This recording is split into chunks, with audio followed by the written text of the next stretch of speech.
Coffee.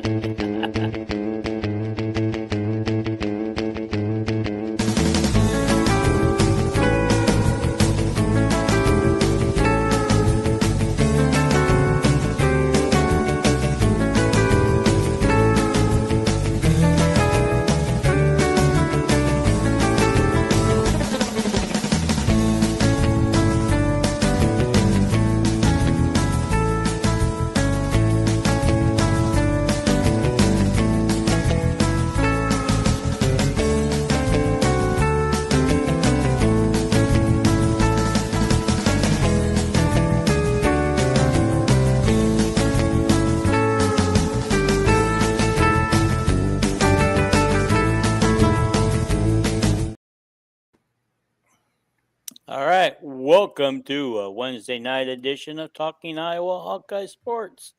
I'm going to explain this hat in a couple minutes, but as usual, we have to pay the bills with Cocaine Coffee coming up to you right now.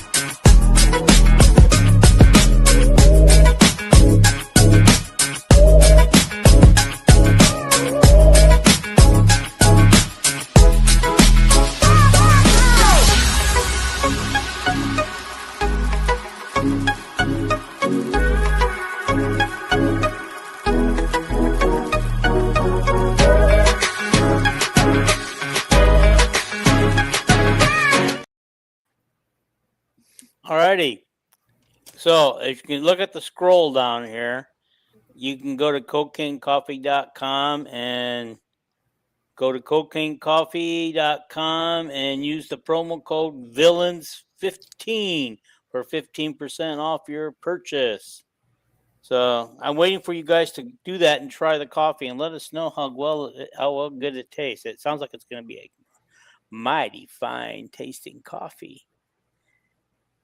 Okay. Another thing we're doing different tonight. I don't know if this link will work, but if you look in the comments, and I also posted it here on the front page, if you click that on, that should bring you into my waiting room, and I can bring you on if you want to go live, show your face, or just do the audio. You can do either or. And you can come on the show with us and join us and give us, some things. And I know that some of you guys have been hammering to do that, and I'm much obliged to see how I do it. If it doesn't actually click on, just copy and paste it into your browser and come on the show. Okay. All righty. Okay. Also, shout out to my wife's sister, Ro. She picked this hat up for me at a Fever game. She had to special order it. It wasn't one of the freebie giveaways. The front of it says Fever. The Tiger Hawk on the back, or on the side, I mean, wherever. Oh, there it is. Tiger Hawk on the side. Okay. And most importantly, Caitlin Clark's actual signature on the bill. Cool. Guys, I am touching something Caitlin Clark had touched. Which game is that from? Huh? Which game is that from? There was a game. It was an Iowa game. It was Iowa night at the Fever. Okay. And they were giving these hats away for free, but this one, nice.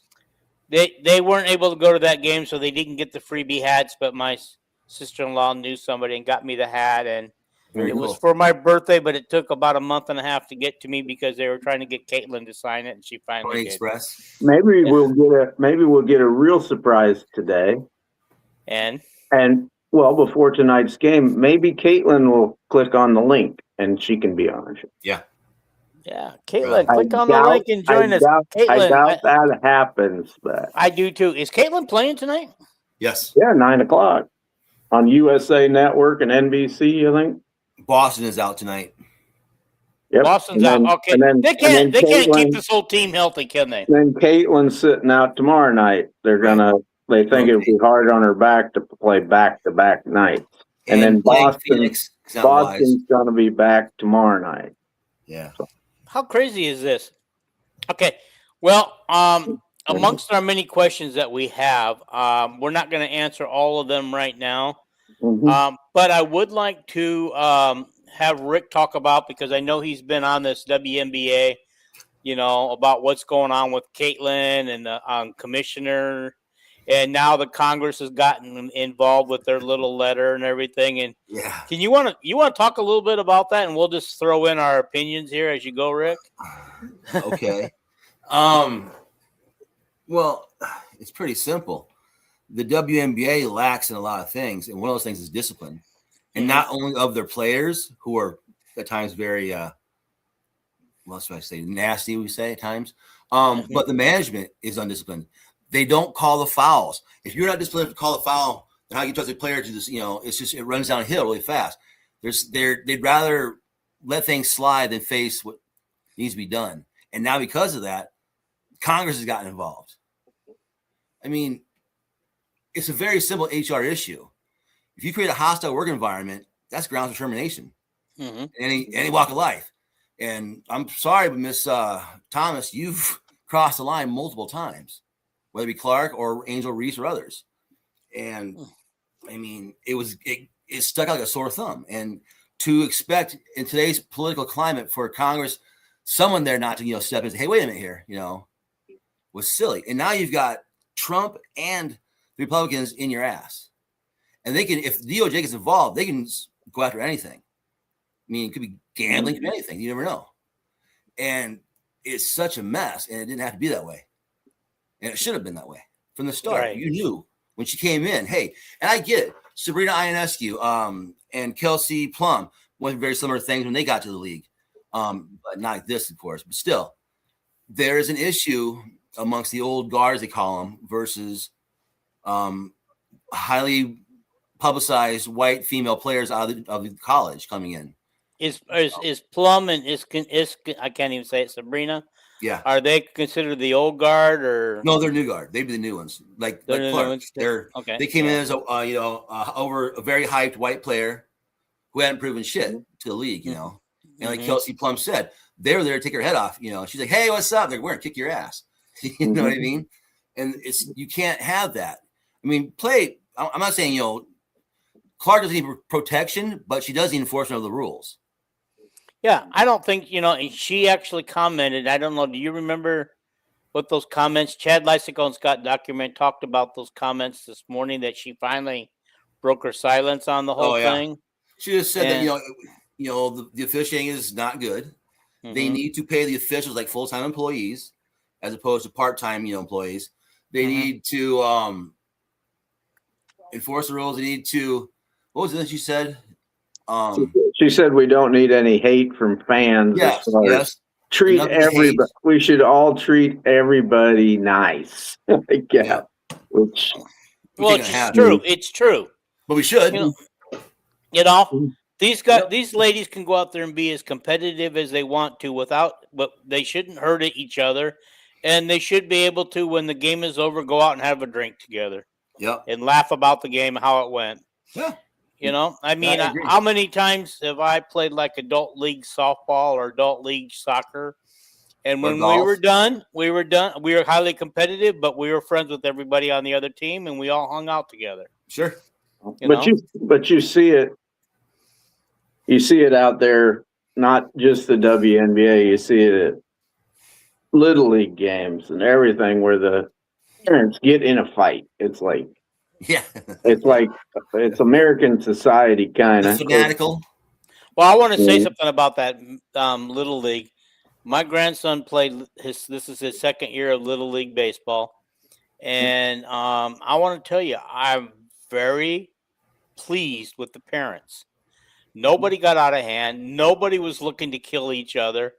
The only thing I found, and it didn't help, is one of the parents was actually coaching every kid. He sat right behind the fence or the backstop, and he was coaching every kid on how to bat and everything. And I just thought that was annoying. he wasn't cheering on the guys, but he wasn't getting mad at them either. He was just giving them instruction at the plate, but he was yelling it out so everybody could hear it. And so in between innings, I asked the umpire if he could have that parent be quiet. And he said, "There's no way I'm going to do that. Sorry." He goes, "Just deal with it, or I'll leave the game." Really? You know, it's like I was the bad guy because I wanted this guy to. You weren't the problem. You were the solution. As in, kick rocks. That's not good. Yeah, but I didn't say anything to the guy because I don't want to start anything. You want to get in a fight? I don't want to get in a fight. I would only said anything if he was bothering some, berating a kid. I had a when I was in Little League, I was like really, really good. And this one guy for the opposing town, he would yell at me during the game. Why? Because I love the guy in life. I got to know him later in life, but that was him. That was him. It was like he was treating me like he was a Philadelphia Phillies fan or something. Nice. That was just the way he was. But it was like, I just thought to myself, I was pretty grown up for a little kid, and I just thought to myself, God, you're a dumbass. But anyway. Well, okay. Yeah. Here's another thing too. Before we move on from the Caitlin Clark stuff. Okay, how petty are the ladies in that league when they're voting her the 11th best guard in the league? Well, that's what one of my favorite all-time players said today. What's her name, Dean? I forgot what you said. Tennessee. She almost came to Iowa. I forgot what you said, but I know the name when you say it. One of the greatest players ever. She has a podcast, and she said, "You WNBA players, so racist, whatever you are, to vote Caitlin Clark." Oh, Candace Parker? Candace Parker. Yeah. I love Candace Parker. Colonel Leah Boston's always have. And anyway, she says you vote her 11th in the voting. You need therapy. You need some mental help. You have some insecurities. She said, I got beat up some when I was in the league, and I hated the Lynx because they always beat us. But I always voted Mia Hamm on the All-Star team. She named some other players, that she just hated, but she voted for them because it doesn't pay. But yeah. And the problem is too is these players. Back to the fanatical thing we're talking about, and they interact with quote unquote fans from Twitter or X, and you can't do that. When you do that, you give them a platform. You raise that person to your level. You're the professional, not them. You know what I mean? And you're giving them. It's just not smart. Yeah, I've gotten into the habit on these WNBA platforms. My profile always has a tiger hawk on it. Mm-hmm. And I get on there, and I always make a practice of it to say Asia Wilson's the best player in the world because she is, and then I'll say Angel Reese is really improving, a great player now, and she is, because I don't want to look like an idiot from Iowa, And me and Dean talked about the political letter and stuff. It was like 10 guys or something on it. I never heard of any of them. Don't know where they're from or anything. And I said to Dean, I don't like politicians doing this shit. They're probably doing it because they're from Indiana or from Iowa and just trying to bolster votes. Well, if I'm wrong, I'm wrong. But I just don't like it. Yeah, no, I hear you. I mean, you figure a certain percentage of the population is the kind of people who would take advantage of Caitlin Clark's name, right? Well, I'm guessing the same percentage of Congress would do the same thing. It's higher in Congress, Rick. Is it actually higher? Yeah, politicians are 90% of saying whatever that will help them get elected. Yeah, of course. But as far as signing the letter, though. It's like Tip O'Neill always said, and Ronald Reagan agreed with it. 90% of politics. No, he said all politics are local. Yeah. Whatever I do, if my voters like it, it's good. If my voters don't like it, it's bad, because if you don't satisfy your home precinct, you're not coming back to Congress. So, Did you see Trump's video about Clark? Who's? I heard what he Trump? said. Who's? Yeah, he was talking Donald Trump, the president. Oh, what did he say? He was talking about how, you know, it was how do you say it was very rough. It was very rough. It was quite an experience to see. You know, why did it happen for? What are you guys doing? And he was talking about that over soccer or football. So that tells you how. And he talked about soccer too, probably a little too much for America's favor, but I agreed with him what he said about Caitlin. Yeah. I just know that in that soccer game, him speaking up that day of the game and saying, "Yeah, I did call," you know, I knew that. Oh shit. Yeah. Because I knew them two teams were even, and Belgium was probably going into the World Cup rated a better team. Oh yeah, Belgium's good. And I just thought, boy, Hayden Fry would be slapping you right now. Yeah. You know, Belgium, get the other team up. Oh my God. They're a very skilled. Well, let me say this. They're Okay. older team. They're very skilled. Okay, first of all, they won 4-1. So in soccer, that's a blowout. Yeah. Yes, it is. Number two, the United States was never supposed to get past the round of 16. They only had a 10% chance of getting to the round of 8 or Elite 8, whatever they call it in the World Cup. And they only had a 5% chance of getting to the semis. So I believe that. And so, and of course, they had 0% chance of getting to the I finals. mean, they ran adrenaline and crowd noise a long ways. Yeah. Well, I'm just saying they got as far as I think they were supposed to. Yeah. From everything I could tell, they got to where they were supposed to get to. They have the athletes now. Now it's a matter of skill to match the others. And a good coach. Yeah, that too. We just had we had what I noticed. I don't know nothing about soccer, but we had just total 3 times it turned into goals. Was like defensive breakdowns that they hadn't done the whole tournament. You know, you cannot allow guys to head the ball into the goal from 4 feet away or 10 feet away. Well, that's where the skill comes in. The teams they played prior to that didn't have this kind of skill, whereas Belgium does. As does Norway, by the way. My God, they're good. Norway, when they beat Brazil, they were badass. I mean, who's in the final 8? Who's the final 8 teams? Belgium, standing? Norway, Spain, France, Argentina. Who else? Is it Norway and Holland going to play each other? Norway plays. I can't remember. Spain, maybe. France plays. There was 2 teams from up there in Northern Europe that were going to play the next game. They were talking about today. Okay. Yeah. So, who do you guys think were. out of the 8 finalists, who's the favorite to win, since both Germany and Brazil no longer exist, and they were probably prohibitive favorites before? All right, here we go. Ready for the teams?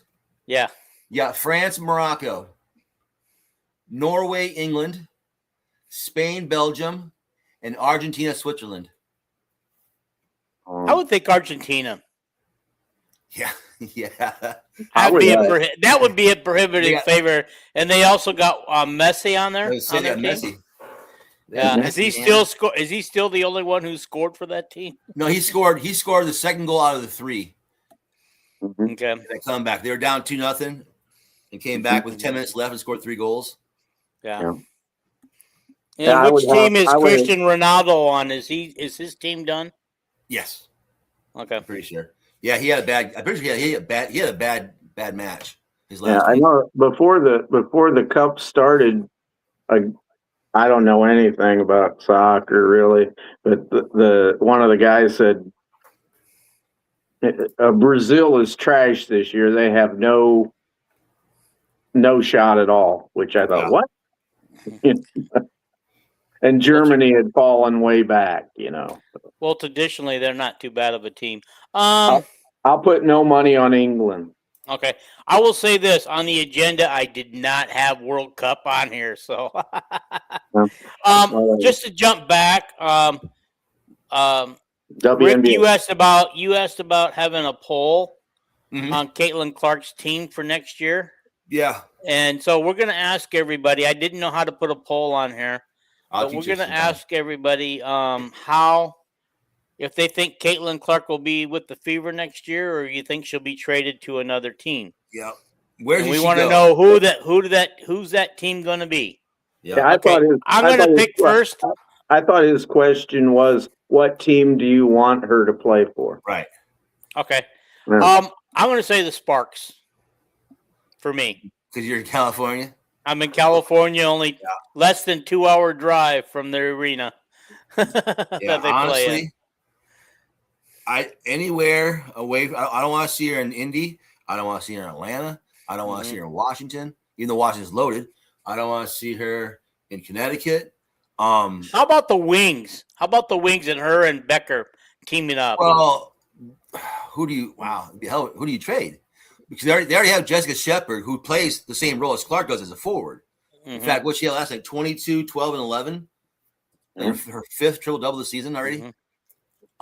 She's very good. So I would say Dallas is probably not going to happen because they have too many good players already at guard. They have like 4 good guards. They're really good guards. I would think one of the expansion teams or Seattle. I mean, a Flage / Caitlin backcourt with those 2 dunkers from France, Megabor and Raymond's in the other hand. I just want her to go to the Sparks, okay? Whether they have room for her, whether they need her or not, I don't know. The Sparks have some of the most room of any team. Yeah. They're pretty bad, right?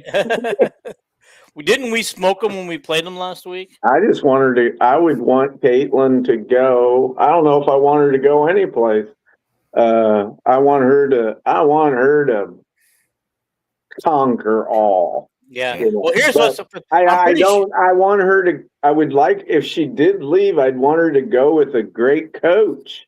You know, there's a couple coaches that really, really impress me. You know, that gal that coaches the Valkyries. Holy cow! She's great. She's done a good job. She has done an excellent job. Then I watched. Just imagine if she can get some superstars on that team. Yeah. Then I watched a team that had a man coach that we played. Who would that be? I think New York has a man coach. He's got an NBA assistant coach there now. Yeah. I don't know. I thought it was a team that wasn't that good, but maybe it was New York. I don't know. But Connecticut has a man. Dallas has a man. Phoenix has a male coach.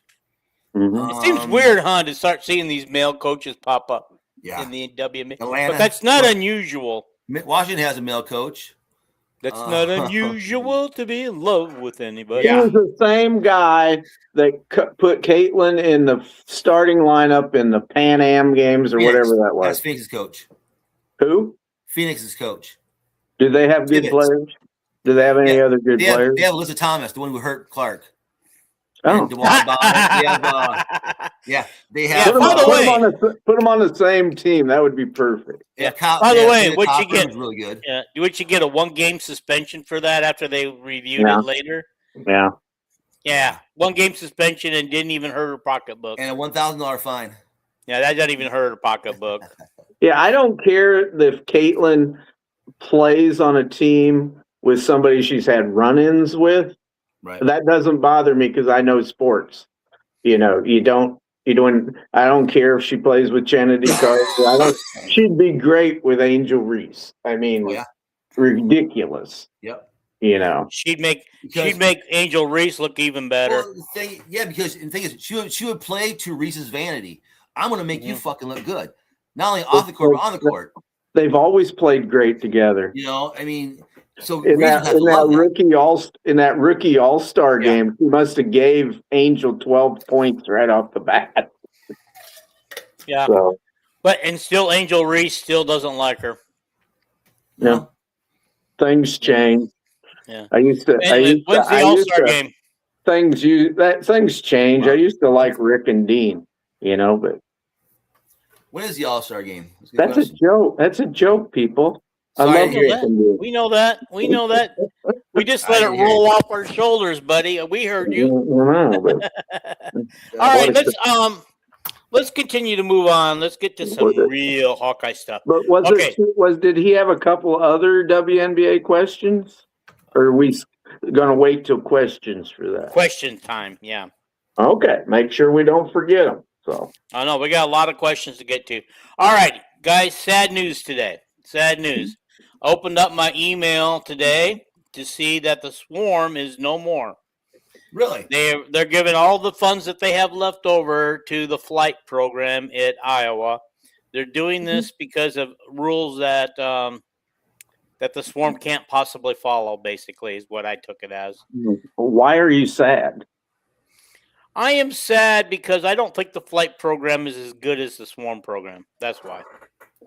Well, Brad explained why they had to do it. Oh, I know that. I It understand. ain't sad. He and couldn't if they get any of his. He couldn't get any of his contracts through the clearinghouse because all he ever wanted to do was give people money to go visit a hospital or sign autographs or something. Right. And that's not what they think is corporate NIL. You know that and You guys- Beth's got it all figured out.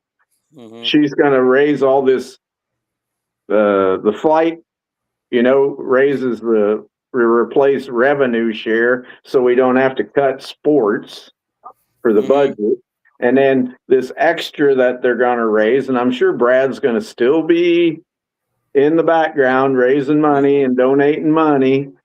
But now she's going to, one of the things that they said that she's going to run it through is Learfield, that owns the broadcasting rights. She can give it to Learfield, and Learfield can pay the players for appearing on TV for them. Okay. Does that make sense? I didn't hear that part. Was that in a podcast or something today?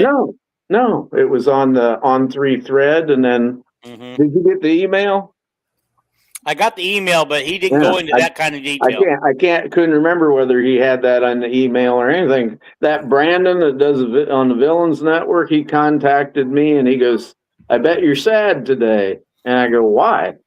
And he goes, "No more Swarm." And I go, "No, happiness reigns." It's like we can actually raise money and give it to them, and the clearinghouse. It's like Brad said, they had kids that were waiting a year for their money, and they couldn't really just give kids money in a fake way, which is good, right? So, yeah. But I got a question on all that. Why are other schools having no trouble where getting their money through, and it's probably double and triple of what we're giving our people, yet our people can't get minuscule money. Our players can't get the minuscule money because the clearinghouse won't clear them. And I know that Brad has said several times that the clearinghouse takes forever to clear them anyway. Well, I know why that is, because these other schools have these guys that donate money that are heads of big corporations, and they just say that their corporations are paying these players to represent them. Iowa is not lucky. We don't have these guys that own corporations, like a billionaire. All we have is like Caitlin Clark got money and it would go right through the clearinghouse because she's talking for a car dealership. Wait a minute. Or Katie Proctor. We have somebody who's gonna some big corporation in Iowa is gonna sponsor Iowa State. I can't remember who that is. Really? Yeah, just read it yesterday. Now I can't remember who it was. Probably it's the guys that's been giving money to Iowa State, or Stein Seeds, who he's a billionaire in Iowa, and then the Allbaws who own Roundup herbicide, which is none of those. It's none of one of those two. But isn't it sad that that we have two major colleges for sports in Iowa, and corporations have to choose which one they give money to. Yeah. Nebraska's a school that got literally hardly any of their money got approved by clearinghouses. Yeah, but they probably were offering $60,000 and stuff like that. Rayola got a lot of money. A lot of guys get a lot of money at Nebraska, but they had that problem, like figuring out how to give the kids the money. Because anyway. Okay. Well, moving on from that. let's talk a little bit about, God, we haven't talked about men's basketball all summer, and they had kind of a media workout today, and some of them did some interviews. Either one of you, I watched some of the interviews, but there was so much noise in the background, I couldn't really understand what they're saying. Without hearing aids, I wasn't able to hear that clearly. So either one of you watched those interviews. I'm sure you did, Calvin. And what some of the players had to say, because I'm actually quite impressed that it sounds like two of the bigger productive people this summer were Yurok and who was it? Somebody, one of the incoming freshmen. Yeah, Ethan Harris, he's a 6'9" guard, has been very impressive for a first year guy. Okay. You know. Do you want me to talk, or did Rick listen to any of this, or basketball? We haven't got to football yet. It's still July. Yeah, we're gonna get to football. Well, one thing about basketball is going to be most of our talk, so that's why I'm running through the one thing about first. If we're going to cover men's basketball first, one thing I'll jump in, and Tom Kakert is in Las Vegas watching Sturts and them guys play, and watching the greatest point guard we've recruited in a long time. Daughtry played today, and he just went crazy over him. And then there was a 6'10" power forward from Massachusetts that he's a 2028 kid that we're in on. I don't remember his name, but it'll probably be Villanova and Syracuse and Iowa right now. But as far as the interviews today, and they showed a bunch of highlights, all the players just said McKeever sure is big. We know that. McKeever was interesting. The COVID year in 2020, he started the year at 6'2", and he loved baseball. Didn't even play basketball, and by the end of the year, he was 6'10". So he wasn't any good at baseball anymore. So he took up basketball and kind of struggled at basketball. But then he grew to 7'3", and he says he is done growing. And of course, one thing I didn't realize, Kakert brought up, this is his third year. So he was so clumsy when he went into college at St. Mary's or whatever that they redshirted him the first year. So he's played 2 full years and he has a redshirt year, which anymore doesn't matter. Yeah. So he has 2 years because we got the 5-and-5 rule. Yeah, I was thinking he had 3, but Kakert shot that down. No, originally when he came in, he only had 1. No, we had 2 years when he came in. Okay. Because I remember when we got him, Kakert says, and he's got 2 years to play. He's not a one and done. Otherwise, Manyow's playing a lot of defense out on the perimeter. He'll probably team up with McKeever a lot, and will be a lot bigger. And well, one of the headlines said about Manuel is that he will be changing positions this year. Power forward. With McGeever. But I don't know that McGeever will play a lot because he looks like to me too skinny to play Big Ten in the center. He's a big guy. He's 285. God, he looks skinny to me, guys. But at 7'3", 285, probably don't look that big. It's because me and Dean, when me and Dean look in the mirror, we look obese. That's why everybody else. What does Zach Edey weigh? Huh? What does Zach Edey weigh from Purdue? This guy's a little thicker than Edey. I thought so. Yeah. I don't know what he weighed. I guess 260. Edey's not there anymore, right? He's not at Purdue anymore. This was his second year in the pros. I don't know if he's with Detroit. I don't know where he's at. But anyway, McKeever said, they asked him how you like working with the guards, and McKeever is ambidextrous. He says, I'm really left-handed, but I shoot the ball with the right hand. And he says, I like playing with Combs because he's left-handed. And he goes, Coleman's much quicker and is going to be very good, but Combs is used to running Ben's pick and roll with me. And right now I'm playing better with Combs. Also from the thing today, that we have 3 point guards other than Peyton McCollum, who looks good, I guess. The 3 point guards right now that are handling the ball all the time are Coleman, Combs, and Tate Sage is playing a lot of point guard. You know what I like about that is the fact that we might be Illinois next year because we're going to be tall like them. Yeah. That's why we brought in McKeever. Yeah, but I mean, can you imagine having a point guard or a guard the size of Sage? How tall is he? 6'9", 6'8", 6'10"? Sage is like 6'7", I think. Okay. Now Ethan Harris is 6'9". Yeah. Now, see, this is what's going to be cool is, because Sage can sit out there and pop the three all day. And, when he wants, I mean, God, I'm really excited for him and what Yurok can bring. I don't know anything about Harris yet or Thompson, who, Thompson rode the bench last year. Mm-hmm. Basically, he still has 4 more years. He can still play 4 more years. Yeah.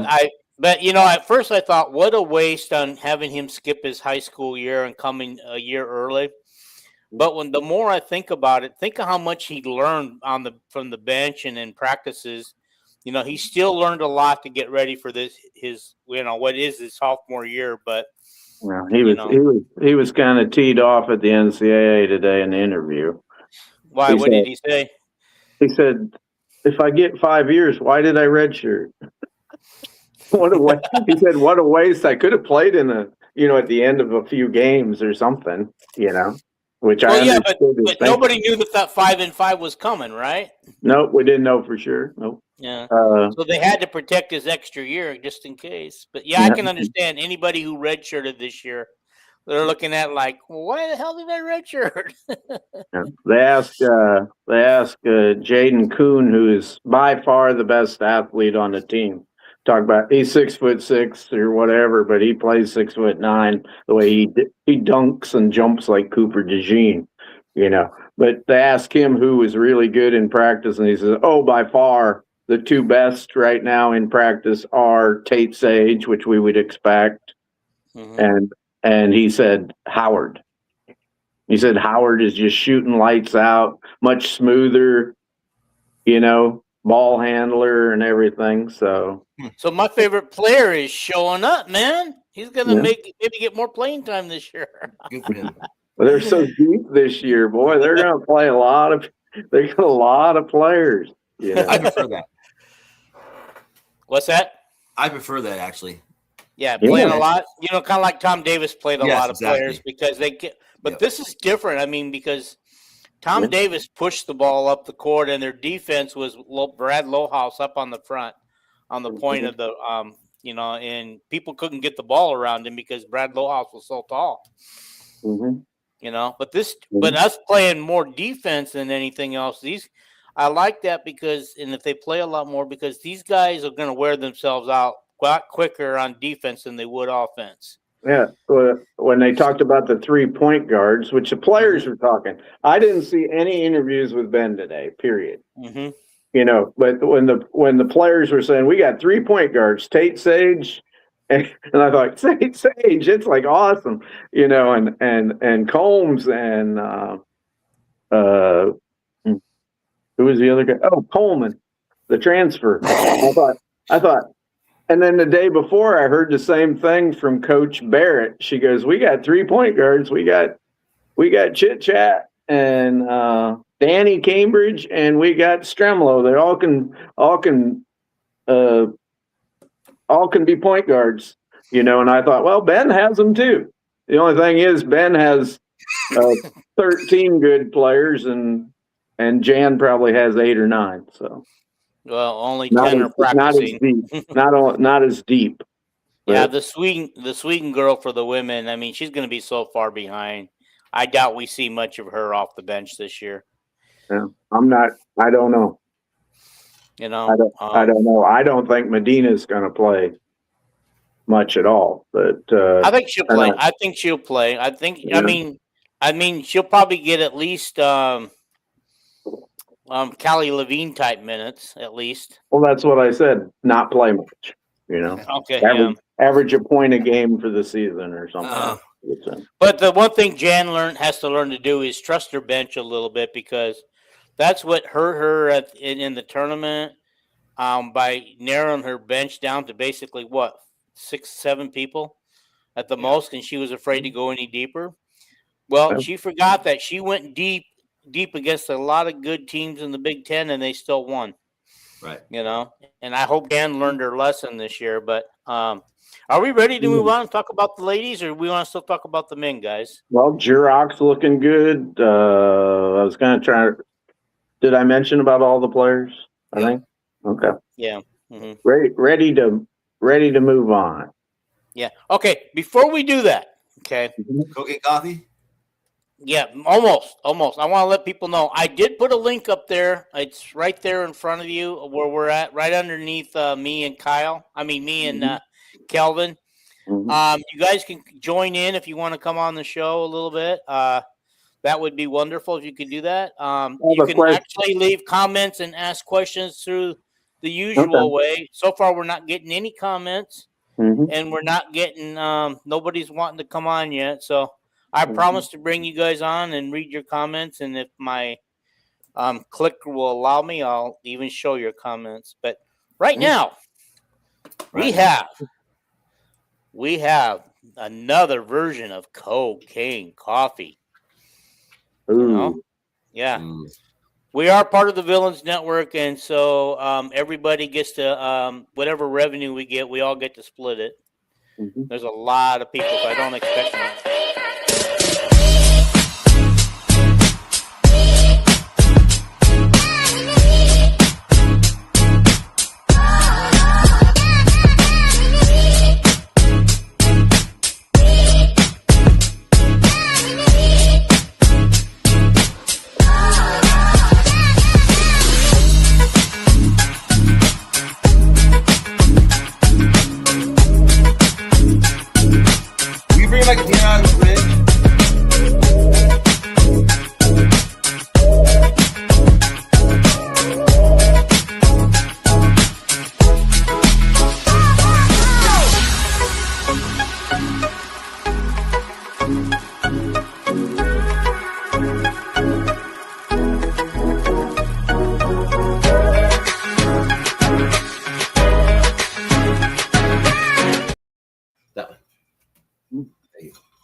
Well, I think I cut that off too early.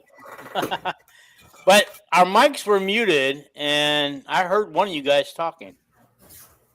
So, I heard Rick say something. It was me. I said, "Bring my milk." God damn it! Yeah.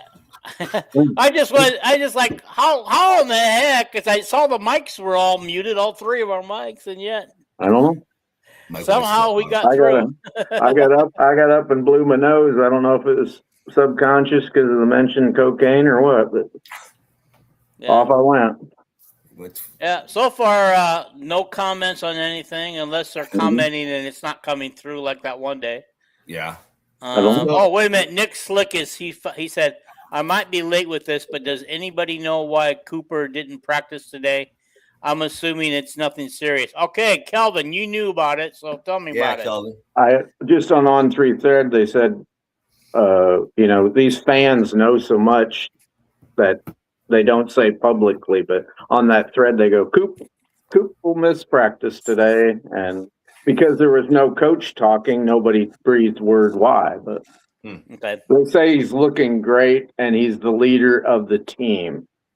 Yeah. Well, I mean, in one of the interviews, they said he was looking really, really good, and I'm thinking, well, then he must have just got hurt, and maybe it's not too serious. He's a third-year sophomore, right? Yeah. I mean, he's technically got 4 years total. I mean, 3 more years considering this year because 2 more. Two more, right? He can only be in college 5 years, so he's only 2 years. But he was a full-fledged sophomore last year because he ended up getting a medical. And he played his freshman year a little bit, got hurt with his injury. Well, he's got 6 years then instead of 5. No, you don't get red shirts. You don't get medical red shirts anymore. Yeah. Okay. So he's already played 2 years. So if out of 5 years, he's still got 3. 2 Different plus years left, yeah. 3 is he's got Two 3. after, two after Third this year. year. This is his Yeah. third year. Yeah, 2 after this year. Okay, I'm including this because he doesn't start till October. Yeah, but I don't think there's anything major wrong with Coop. Okay. And just because I expected Ben to talk like Jan did yesterday, but Ben had a lot more players. He's having 7 can be interviewed this week, and the other 7 can be interviewed next week. So he's had a lot more players to interview than Jan did. Yeah.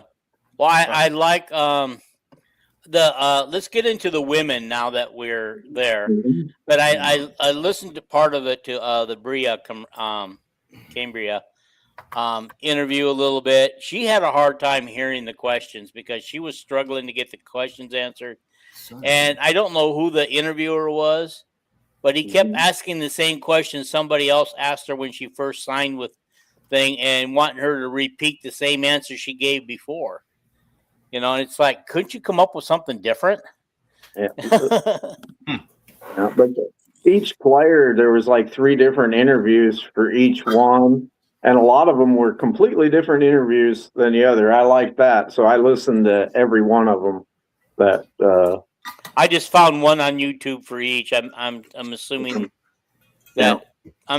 that Chad Lysicle didn't get his up because he did say in our email or text message that he would get those videos up soon, but I don't think he did. So I don't know whose I was looking at.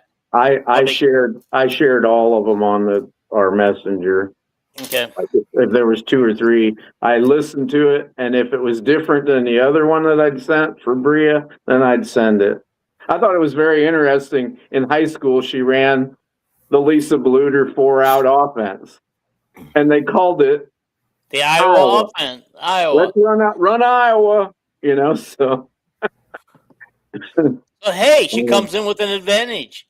Maybe she'll get a few more minutes. Maybe she'll get Addie Deal minutes. They ask her how she's doing in practice, and she goes, "Today was my first live practice," because she broke her nose. They didn't let her practice for a while. Oh, really? That's funny because when Kelly Levine broke her nose, she got to practice and play in all the games with her broken nose.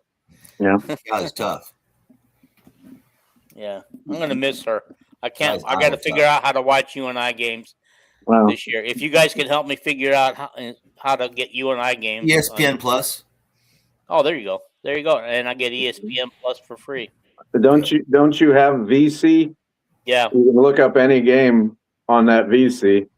Yeah. And it'll play. I'm not used to having that much available to me.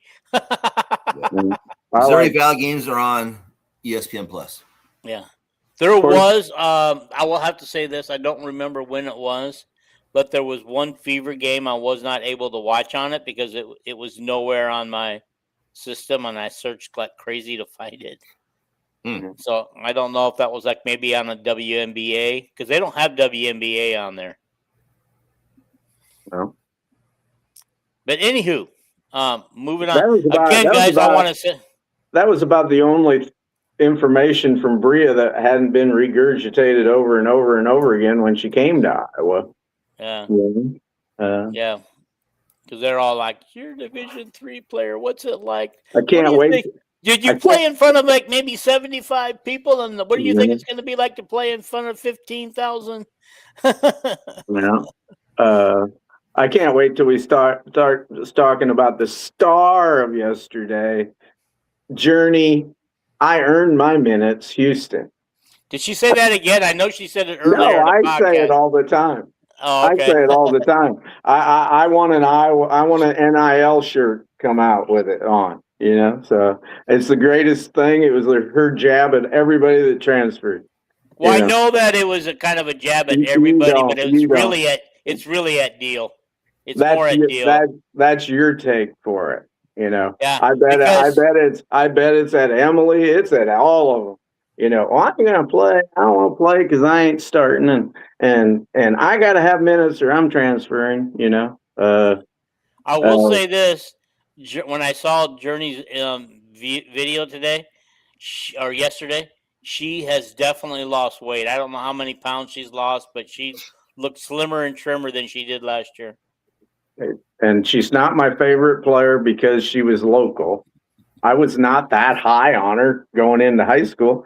She's my favorite because I earned my minutes. That's why. And she plays great. She averaged 10 minutes a game playing, no, not 10.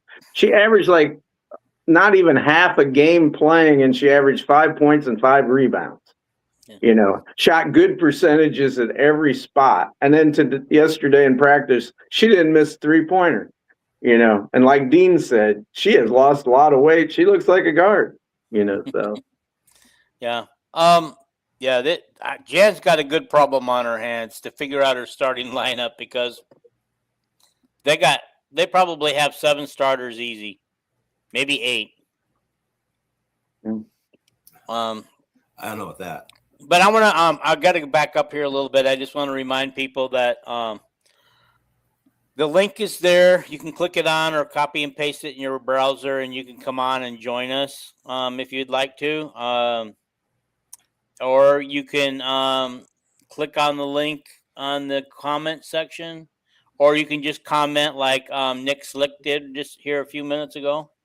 Mm-hmm. There's a lot of ways you can do it, and so there's a lot of ways you can participate in. And we this is really, I don't know, is somebody else on live tonight that we're competing against? Because all of our regulars are not that are always commenting all the time are not here commenting tonight. No.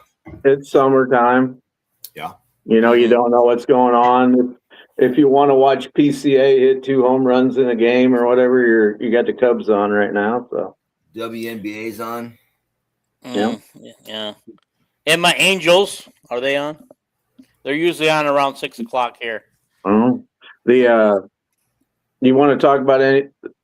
You guys bring up players, what you heard about the women or anything? I watched a video today of the practice, and what I saw Ava hit a layup. What's the one's name from Alaska? Layla Hayes. She missed she had a nice little floater she missed, and then she passed the ball off a guy's foot, one of the defender's feet, and then girl from wherever, dark-haired girl, long braid, ponytail, she passed out, bounced out someone's foot, defender's foot. Then Carnegie, they were doing a countdown to 0, and she shot an air ball. And then the blonde girl, I can't remember who she is, from what's her name from? She's from BYU and shit or something, or Oklahoma State. Oh, Amari Whiting. 3-pointer. Yeah, Whiting. Yeah. Mm-hmm. They say that she's been hitting those threes consistently this summer. They looked like a team. They were all the newbies pretty much that were playing, other than Ava, and you could tell they need some time to gel together. They really do.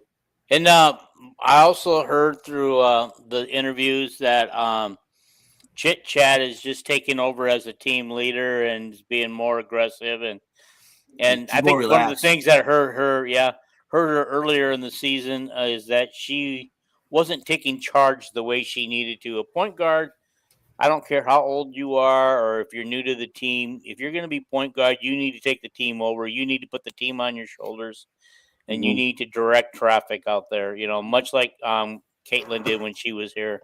Yeah, last year was her first time as a regular starter too. Yeah. Georgia had the Virginia guard who's making a lot of money, like at South Carolina or something this year, and they had Danny Carnegie as their backcourt when she was at Georgia Tech. So and then Carnegie played for Georgia this year. Boy, Georgia had a real talented team. I wonder why they didn't play so well this year. I don't know. They were ranked in the top 20. Their record wasn't 21-6 because they play in the SEC. Yeah. And then we got the 2 Georgia girls. I mean, Carnegie, and I can't think of the other girl's name. Faison. Yeah, the one that you're just absolutely thinking all the guys are going to swoon over. She looks like she looks. The young guys in college, they got the young Sophie Cunningham and the young Lexi Hall on campus. She's tall and very, very statuesque, beautiful young lady. I don't know how good she is at basketball, but but anyway, good. they oh God, where was I going with that when they but anyhow, so they asked her about, because as everybody knows, Virginia beat Georgia in the after the play-in game. Then they played Georgia at Iowa City and beat Georgia, and they were asking her, since she'd already played in Carver, what she thought of playing in front of that kind of crowd and everything. And she said she can't wait to. She said she's used to those kind of crowds being hostile toward her. Now she can't wait to have those crowds supporting her. And you're talking about Faison? Yes. Yeah. And she in high school she played 1 through 4. She was point guard, off guard, small forward, power forward. She's 6'1". She's kind of built and tall, like a little taller than Kylie Feuerbach.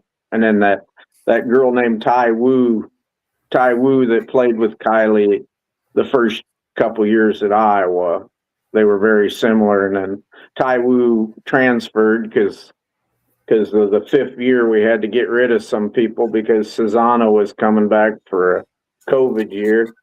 And she went and became an Olympian for her home country or something. But they remind the same build, I hope she didn't get an opportunity to play much at Georgia, and she's going to get the opportunity here because we don't.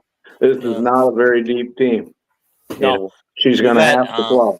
Yeah, we got what I consider 8 solid starters, and then we got her, Faison, Bria, and the girl from Sweden who still hasn't joined the team yet. No, Stockholm, or whatever they call her name. They said Layla Hayes is just way, way better. She got in shape and calmed down, and so that's good because I was worried about foul trouble, on Ava Hayden. Yeah. So yeah, they will try to get Ava into foul trouble and force Layla out there. Then they'll try to get her in foul trouble. Okay, moving on, guys. Let's move on from the women. We've got some football news and stuff, and you wanted to talk a little bit about the Kelvin Bell interview. Do you want to talk about that? Because you said people are so worried about the defensive line, and he pretty much ran. He said he's got 18 or 19 defensive linemen in their chairs when he running his room there, and he said when I came to Iowa, he said I copied Reese Morgan because Reese Morgan was the best coach at Iowa at the time, and a lot of people don't know that, but Reese Morgan is just incredible. And Seth Wallace copied him, George Barnett copied him, and copied him and Seth, and Kelvin Bell copied him. And he ran through the guys, and the thing that just struck me was that he said the guy that is leaps and bounds is so good this year has really jumped up is Jack Campbell's brother, Drew. I'm sure Drew wants us to just say Drew Campbell. And he said he's way different than Jack. He's much more social, talkative and jokes around more than Jack ever did. Jack was just a serious person all the time. But he said, boy, he is becoming a good football player. I suppose he's still out at defensive end. This spring, I think he was right behind Epinesa. If he's so good, I hope he can go over to the other side too, And he said Kamari Brown's very physically gifted and very serious. He said everybody he's got in his room are full of character people. They care about each other. They help each other. Who was the other guy he said that made a leap? Yeah, damn it. Mm-hmm. Oh, Kennedy, the defensive tackle whose dad, Jimmy Kennedy, was a first-round draft pick in the NFL from Penn State. I think his name's Devon Kennedy, maybe. And we need a defensive tackle that can really make the jump. And he'd be in his third year, which is, I call them red shirt sophomores. Now Iowa's with the 5-year thing, they list them. If they're first year, they put first, second, third, fourth, fifth, but so he'd be third year now officially. And we need him and Olabaju to spring up and help Hawthorne, Gaffney, and Hubert. And then he said the true freshmen are really good people, Jaworski and Nick Jonda. He said they are really, really mature beyond their years. And he said really his whole defensive line group are all mature beyond their years. So anyway, that was kind of the highlights of Calvin Bell. He's a very impressive coach to hear him talk. So we need to back up to women's basketball. Yes, I had a question myself. So go ahead. Okay. We forgot to talk about the recruiting that you sent me those pictures for. Okay. Um, I want to put one up. Also, Okay, who go is ahead. Iowa's third big? We don't have a third big. we don't have Okay. a third Well, big. Well, Willisco, someone's get hurt. would be. Wow. Mhm. Yeah, You could be some serious shit real fast at Iowa this year. I would That's what I'm imagine afraid that of. that's what that could happen, definitely. But I would imagine they'll try to move Journey into that spot because she kind of played it a little bit. I last want to. year. I know, but she's only 5'10". 5'10". She ain't playing the 5. Okay, She's but then, only 5'10". Willisco's the only other player that's above 6'1". yeah, actually, she could actually play that position. She's And 6'2", they right? talked about Willisco is that they talked about Willisco is that she's trying to put on weight because she's got to lift weights. Is this and be her right strong. here, number 13? Yep. Yeah. Okay. Her number is what is her number? 20? It says Yeah. 13 on this jersey. That's practice jersey. Okay. But that is her.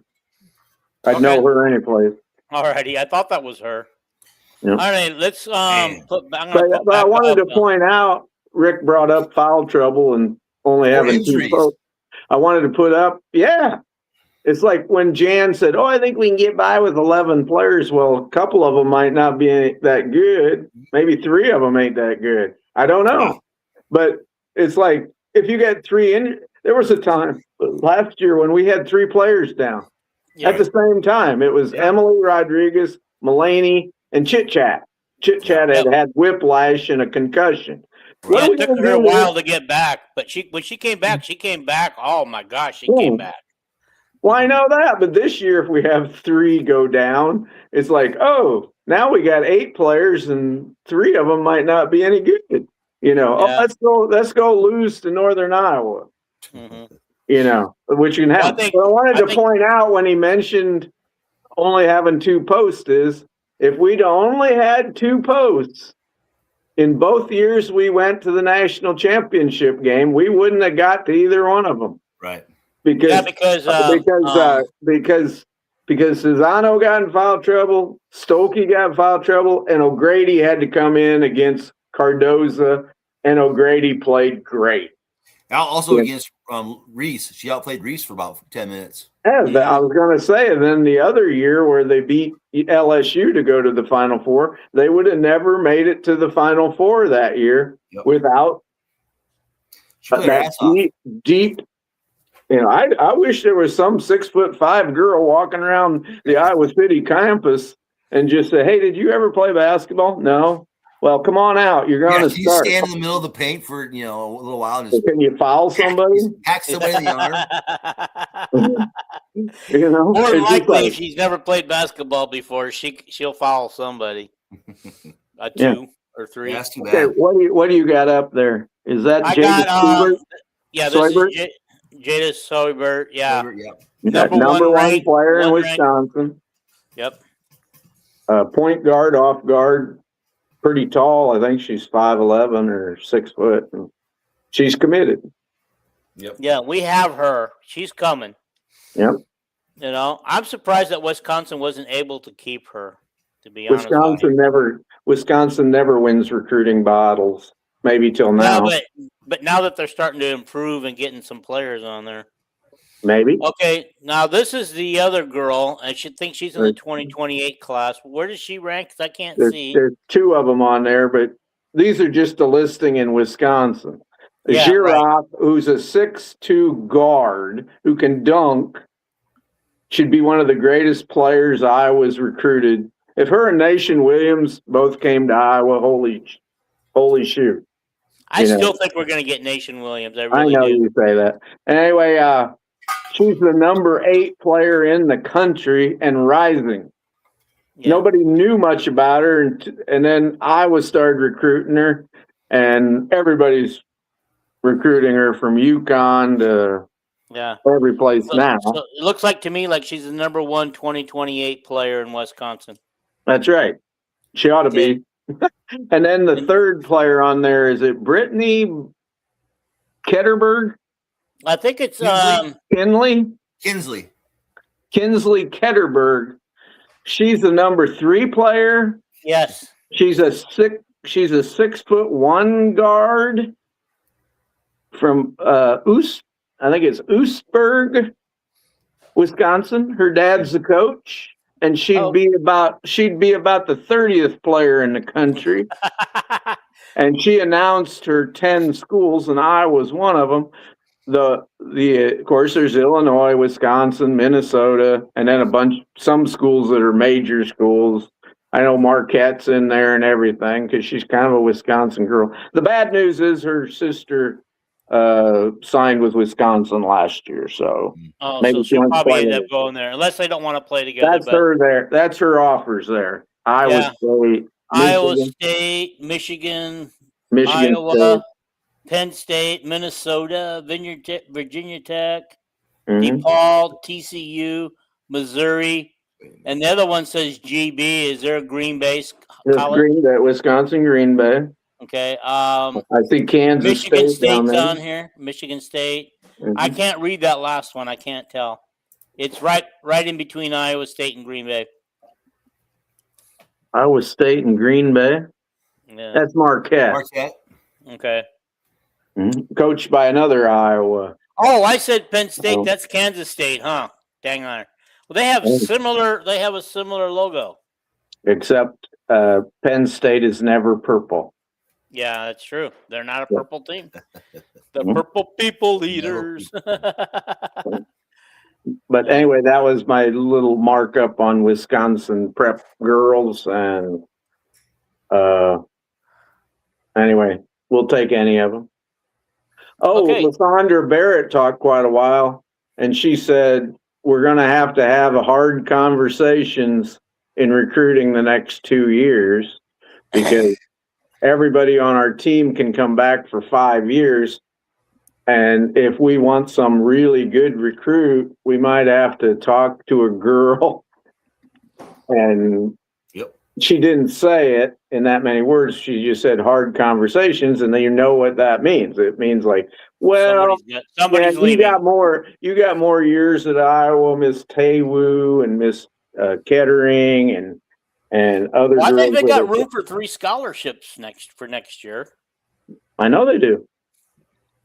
But what if they want more than that?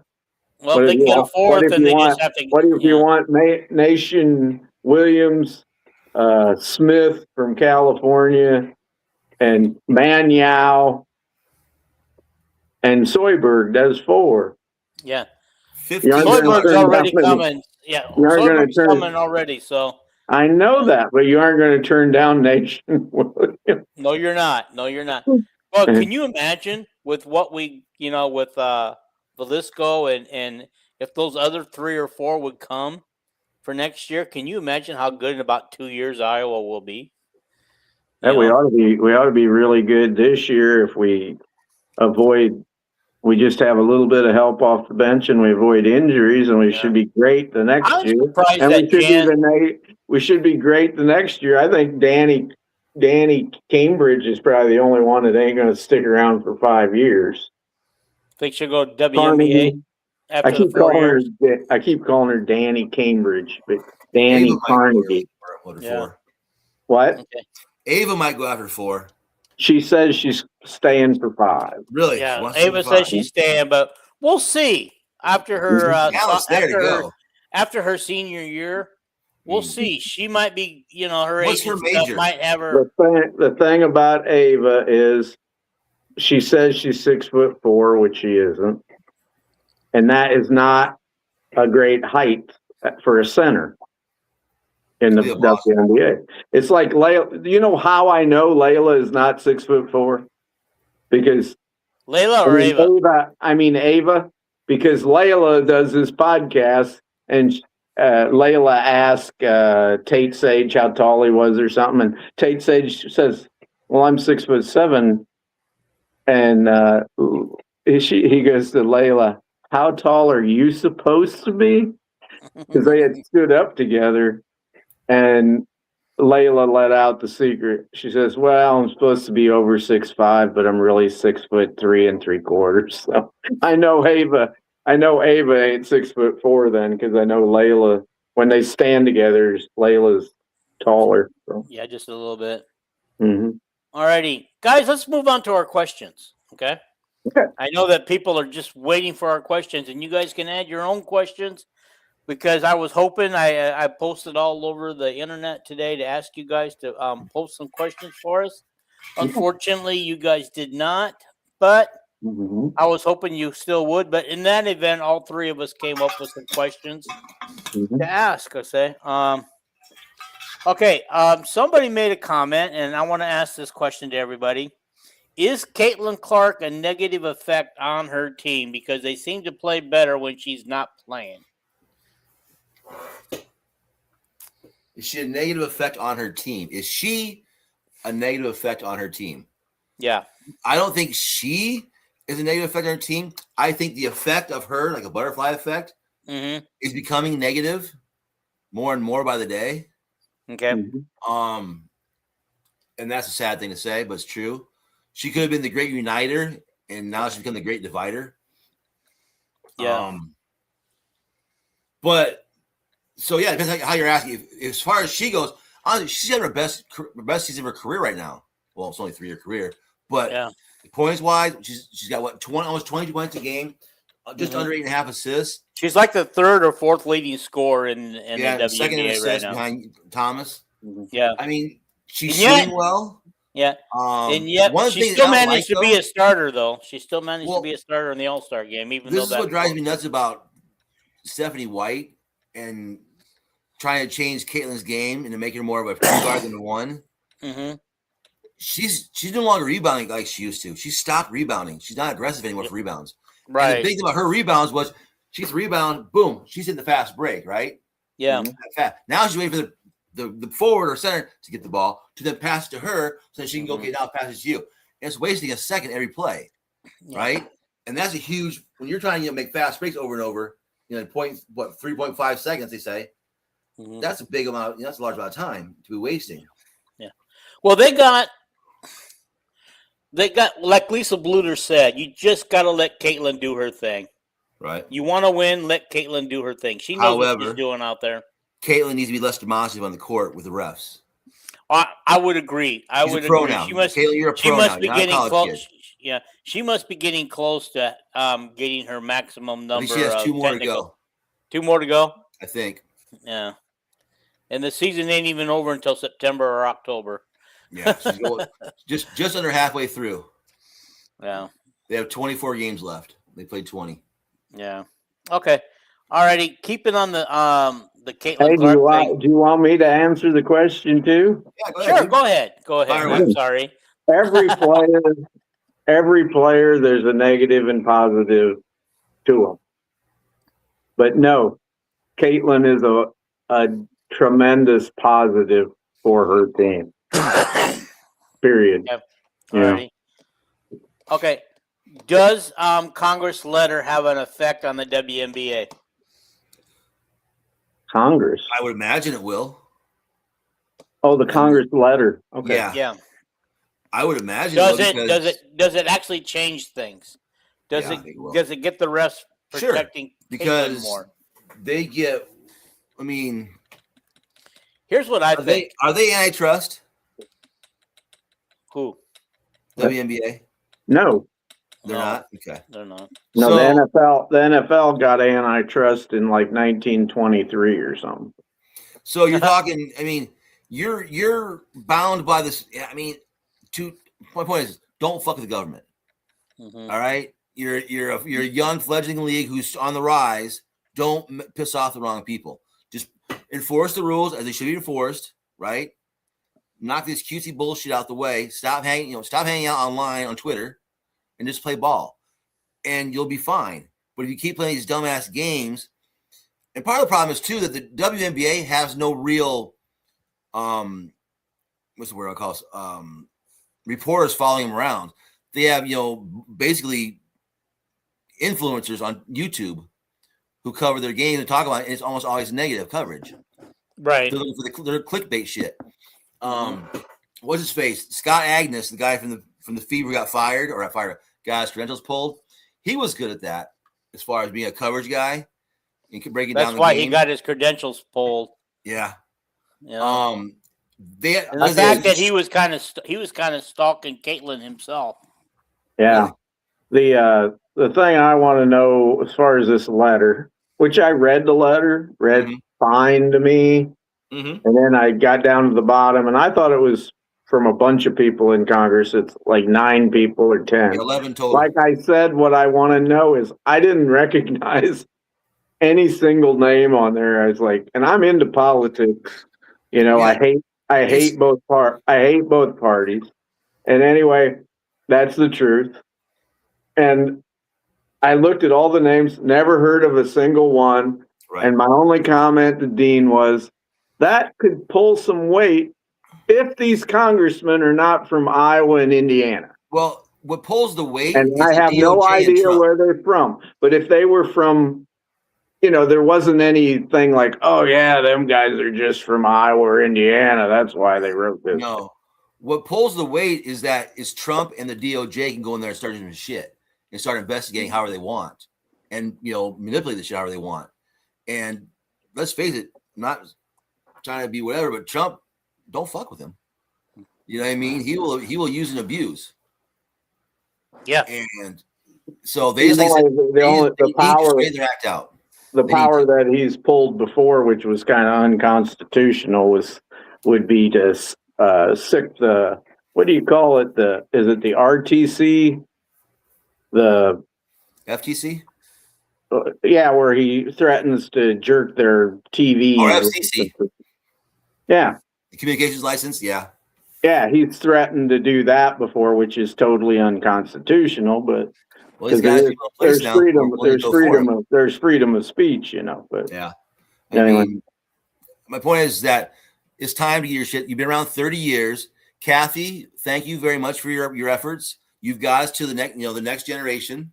You got us a new contract. You got You can say all that stuff. Now it's time for her to move on.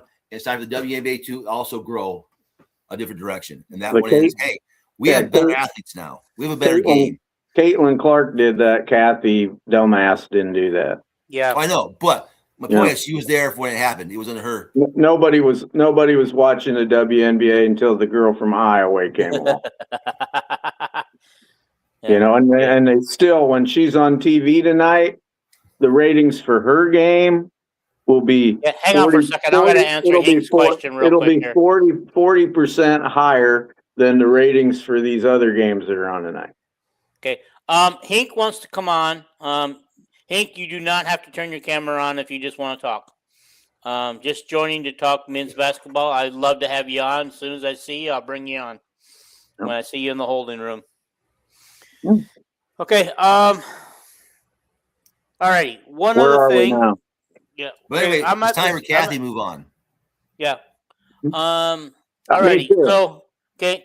USA Men's World Cup team. Are they overrated? Were people really hyping them up so much? Or did they kind of finish where they should have? And okay, I'm going to answer this one first. I don't think they were overrated. I think they finished exactly where people thought they would finish. They bowed out exactly when I thought they would at the 16, the final 16 or Sweet 16. I don't know what the World Cup calls it. I'm not a big World Cup fan.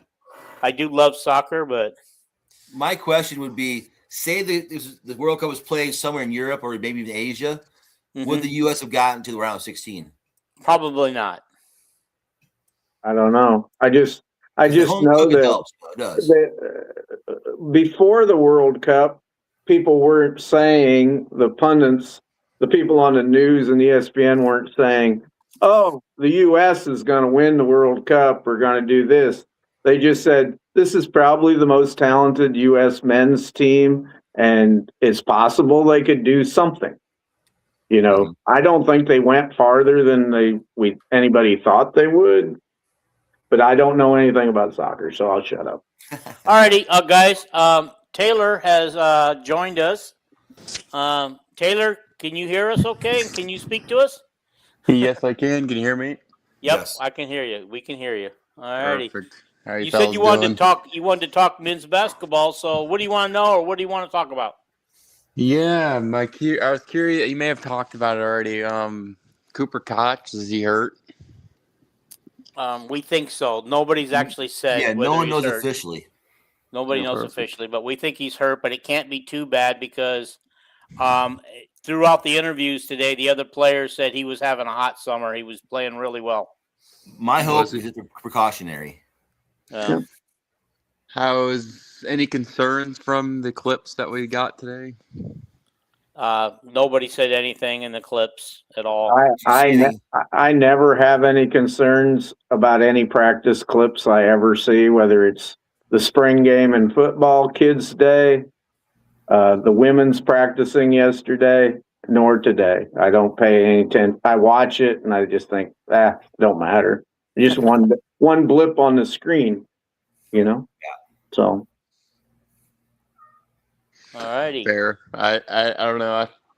Their 3-point shot kind of concerns me, but we'll figure that out as the season progresses, I guess. Well, no, we got who can hit that three? We got Hopefully Koch. everybody. well, Jiroc's been known to hit it. We know Sage can hit it. Koch. Koch can hit it. Koch can hit it. Trey I always want to call him Cook. Trey Thompson's supposed to almost never miss, according to the coaches. Yeah, that's what they said. It's like, Hey, Taylor. What's up? Question for you. We ask this of ourselves quite often here. So who is your starting five for Iowa this year? Starting five, I'll go Cale Combs, Tate Sage, Okay. Cooper Koch, Cam Manyow, and Andrew McKeever. All right. I think we've all picked the same one. me, We're I pretty did not consistent. pick McGeever, guys. I still think he's a year out. Really? He led the. That's a pretty good league out there, isn't it? Dean, WCC, yeah. you're from out there, aren't you, Dean? From out where? We're out where St. Mary's play. Isn't it called the Western Conference or the WCC. something? I mean, he only played a little over half of the minutes of the game, and he led the league in rebounding. That's We paid him a lot. I feel like he ain't gonna ride the bench. Yeah. So that's the West Coast Conference they play in. I think Cal Yep. State Bakersfield plays in the West Coast Conference as well. Mhm. Yeah. Yes. Okay. So I He probably played with Gonzaga, that conference. Yeah. Okay. So yeah, then Bakersfield's not in that because they don't have Gonzaga in their conference. Okay. Yeah. I Bakersfield think they that's gonna moved be a up to 5. Division One. Yeah. And I think Tyreek Coleman's a year away from starting. I don't think he beats out unless he beats out Cale Combs. I don't see him beating out Tate Sage. He looked like he was on today. You know Where what did I Coleman think? transfer from? Illinois State. Okay. You know what I think, T. Hink? Yep. I don't think anybody's going to beat out Caden Daughtry at Iowa. So. Yeah, you're probably right. He ain't even committed yet. What do you mean he's gonna beat him out? He ain't even He committed loves yet. he loves Iowa. It was Iowa and Michigan all the time. Now I guess UConn's in, and then the Michigan coach leaves. Well, he don't even know who the Michigan coach is really going to be a year from now. The You know, Michigan coach the fill-in guy, he's going to be fired at the end of the year anyways. They're going to go get some hot shot coach. yeah. Because they learned their lesson with their fill-in football coach when they hired him permanently. Yeah, but of course they had a fill-in named they had a fill-in named Steve Fisher that was pretty successful. But always trust a Fisher. Anyway, what was I going to say? Anyway, I seen Caden Daughtry a little bit highlights in that World International 17 and under tournament. He looks just like, and maybe you old or young guys wouldn't know, but Kenny Anderson. Kenny Anderson was out in New York and he went to Georgia Tech. Yeah. Back in the 80s. And boy, you talk about, he is just smooth. You know, that's the word. They were called, right? Yeah. Nick Slick, he's commented, he said, Jaden Kuhn stood out to me in practice clips. He's a great athlete and made some nice defensive plays. So he's the best. Him and Tate Sage would be by far the best athletes on the team, I would think. Yeah. Now, he was originally committed to Creighton, right? Until his name retired. But I saw something that he also tried to commit to Iowa State, or was Iowa State trying to get him as well as Iowa, and he took Iowa. He said today in his interview, Iowa was always my dream school, but cool. I decided too early, and I went to Creighton because that was Creighton's a big name school, and you get a lot of money to go to Creighton. Mm-hmm. And he's very happy that the Creighton coach retired, so that opened him back up, and he could go with his. He said him and Ben McCullum, their family friends up in Storm Lake, are the same people and everything. So he's very happy. I remember that. Yeah. You know? His uncle played with Ben back in the day, I think is what he said. Okay, so one of the questions we have is about the men's basketball. So here's what I'm going to do, as long as we still have Taylor and we're talking men's basketball. Let me find that question that I can ask. I sure ain't used to the T-Hink being called Taylor. That's the real name. Me and T-Hink have been on Zach Heine's show together before. And, I came in on my other account. Normally I'm under my actual Facebook account. Usually have a bio picture. I don't know why it's not showing up. T-Hink, as long as I've been trying to get him on for months, as long as we can go through our questions and he can give his answers too. Yeah, he's welcome to stay. He's welcome if he wants to stay on. So. Yeah, I have nothing else to do tonight. It's raining here in Central Iowa, so. Alrighty, I can't find the basketball question I was looking for, but it was basketball question. Yeah, I had a men's basketball question on this list, and I can't find it now. Who will stand out? I wanted to know who will stand out from the men's team and who will stand out from the women's team. Yep. Okay, and don't say Ava for the women's because she's expected to stand out. I want to know who steps up to the plate. I'll go last and let T-Hink and then you guys go. Okay. Stand out for the men's basketball team. I'm gonna go with the obvious, probably Tate Sage. I like that choice. I do. I was gonna say between Sage and Cooper. Yeah, Cooper would be a good one too. Yeah. Mm-hmm. I'll go McKeever. Okay. Depends on what you mean by stand out, but I've answered on other podcasts that the leading scorer will be Cooper Koch. I think pretty easily. He's a streaky shooter. He'll be our Price Sandiford. Yeah. I was just going to compare him to him, and I said, have you ever noticed that our hot 3-point shooters are always streaky? They get on a roll. I mean, and Jordan Bohannon was a streaky shooter on the three. Gabby Marshall, Caitlin Clark, all of them. Larry Bird, name any of them. Yeah. And I also want to know who you guys think. Oh, here it is. I found the question. Who do you think will be the standout in the women's team? And I don't want to, like I said, I don't want to hear Ava because she would probably be the obvious choice. Well, people are going to answer the question the way they want to. Go ahead, T Inc. You know, I haven't paid much attention to the women, to be honest Okay. with you. I've been focused on more of the men's side than the football. Okay, T But Inc. if I pick, I'll just throw. Just say Ava to piss Dean off. That's the way we do it. I won't say that. I'll say Danny Carnegie. What the Yeah. hell? Yeah. Again, I like that choice. For a person who doesn't pay attention, I like your choice. Okay, Yeah, Mr. Drake guy, who do you got?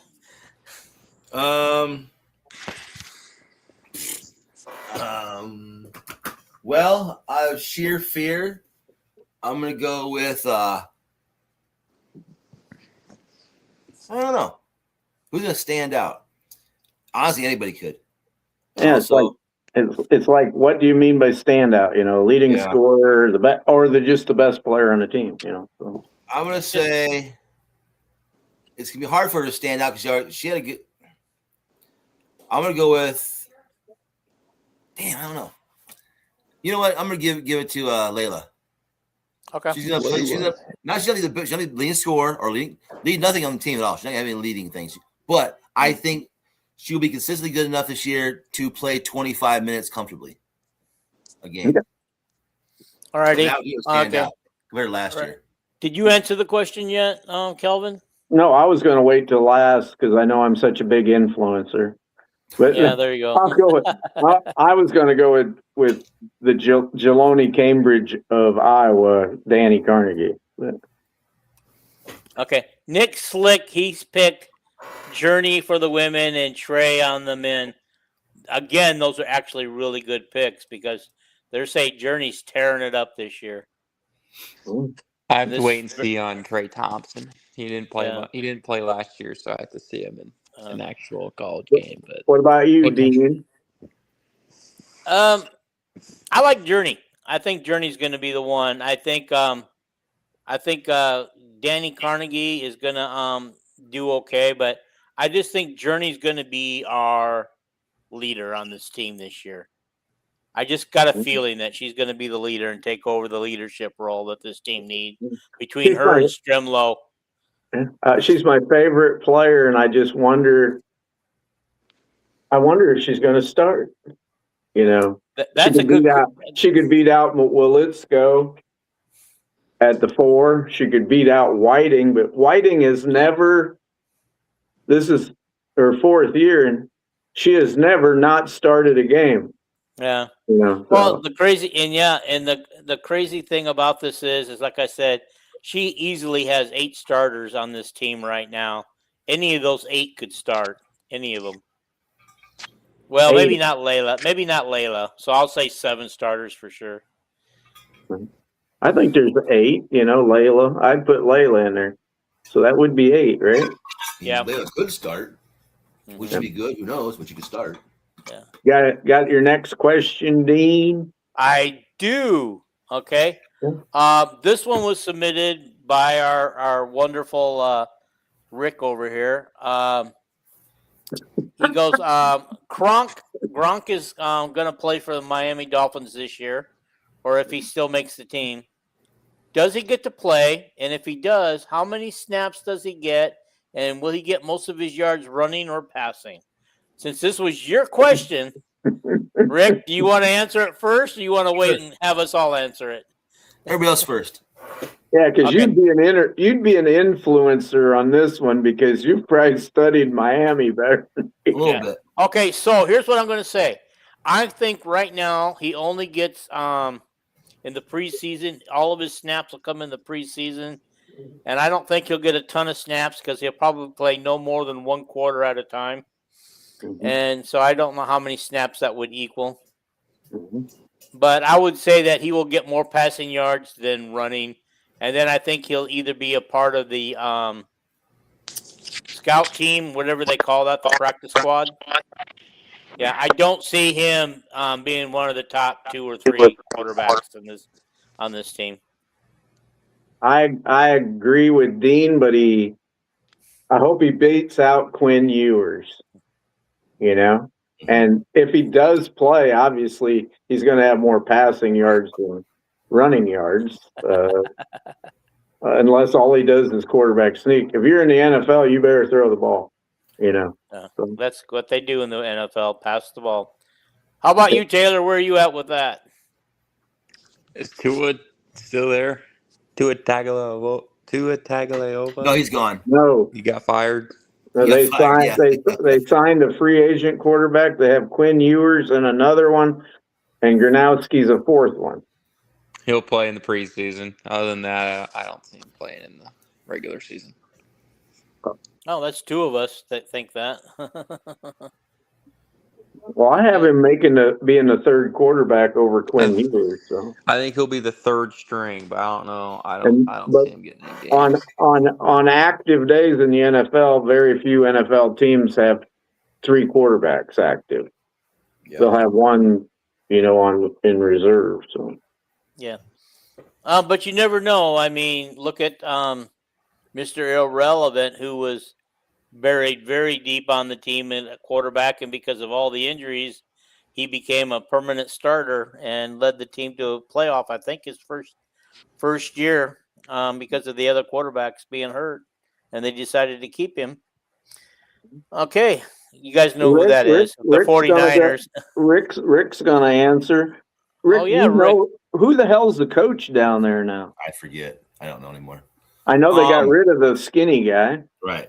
I'm going to say Gronowski is kept as a third quarterback.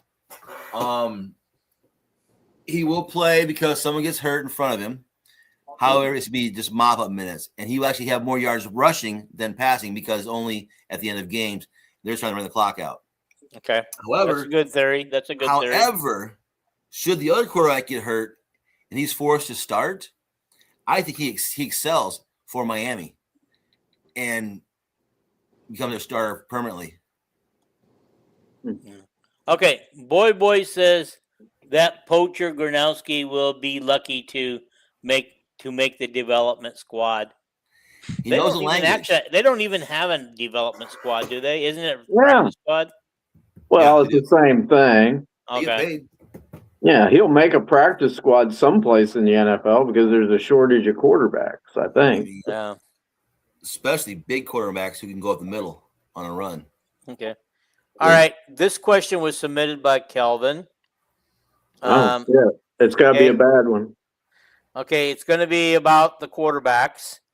Both quarterbacks will probably both play early in the non-conference season because it sounds like it's such a battle that they don't really know who they have yet, what they want. So Kelvin wants to know how many yards do they throw for? Each one in the season. Yeah. Yeah. I didn't put the year or just I didn't put the preamble to my question that they're both going to play because we don't know who's going to play. The question was Hecklinski and Brown. Tell me how many each has for passing yards during the season. Yeah, that's it. Yeah. Okay. I'm gonna go second last on this one, or last on this one. I got to think about it for a minute. I'll go last because I don't want to influence people. I'm an influencer, T. Hank, are you ready? Or is Rick? I'll say what I think. Okay. I'll throw some more out there. I think Hank Brown's going to be your starter week 1. Okay. I think Hank Brown throws for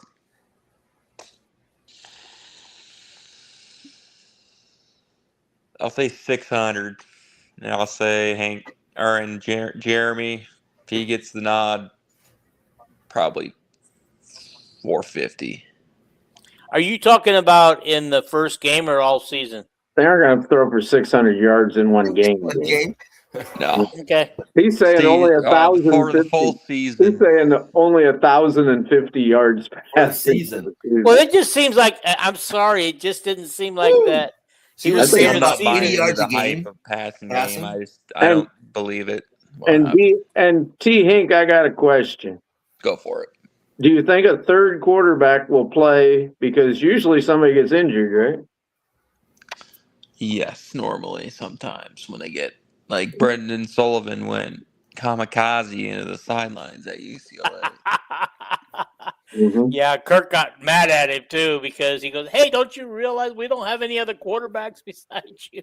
And we've had two quarterbacks. We've had two highly paid quarterbacks, Cade McNamara and Gronk, whose knees dislocated just running downfield with nobody hitting them. Yeah, True. Mm. Who Very true. can we? Who do we have? 5 quarterbacks or 6 quarterbacks? Five. 5. Got Name them for me, Bessinger, 'cause I don't know after Fitzgerald, and Hicklinski and Brown. Bessinger, Fitzgerald, and Sullivan. Yep. Yeah. Wow, I don't know who. Tegan Mulaney. No, not Tegan All right. Mulaney's. Eddie Deal's boyfriend. So I'm going Okay. to say Probably him as the 3rd string, Jimmy Sullivan. Honestly, I don't think Trayton Bessinger will be number 3 because he didn't even get there in the spring. no. No, he wanted to play baseball this summer. Is he even on campus yet? Yeah, Oh yeah, he's there. he reported June 1st. Okay, Mhm. so he must. All right. He must I come predict- from a state that has baseball. Go ahead, Yeah, Rick. go ahead. I predict Ferris is going to use a 2-quarterback system this year, Mhm. and that Hank Brown will have 800 yards passing and 250 yards rushing. And Glinski's going to have 1,200 yards passing and 100 yards rushing. Yeah, I think that's how it's going to go. Starter, week 1. They're going to rotate. Week 1, Yeah, that's right. I don't think it really matters, but I'll throw out Hank Brown because of the arm. Yeah. I'll bet you both quarterbacks play the first week. Yeah, I believe the first week, honestly. maybe the second week, and definitely the third week. I think I don't think, in all honesty, Kirk, when he has very few times used a 2-quarterback system, when he has, I don't think he liked the results. Nope. He don't like it, but I'm taking phenomenon on the question. are You you what? guessing? Are you going to guess your passing yards, Dean? Yeah, I think the starter, if it's Brown, will be well over 1,000 yards. If it's 1,000? Hilinski, it might Oh, be 2,000. 800 yards or somewhere in there. But if they both play, that's a good question. If they both play off and on, I'm not really sure. Brown will always have more passing yards than Hilinski, but Hilinski will have more rushing yards than Brown. Does that make sense? But you're not going to tell us how many passing yards one or the other is going to have, or I both. just did. So Okay. I said if Brown's the starter, it'll be over 1,000 yards. Time out. Okay, go ahead. You understand, if Iowa plays 13 games, right? Mhm. No. 2,000 yards is 153 yards a game. Yeah. Well, wait a minute now. You're Okay, saying 1,000 yards in the season. How many did Gronowski have? Because 1,500. he never had a 200-yard passing game at all. Yeah, He if you rarely get- had if you get 100-yard passing. If you get 200 yards a game, you're going to have 2,600 yards. Yeah. Yeah.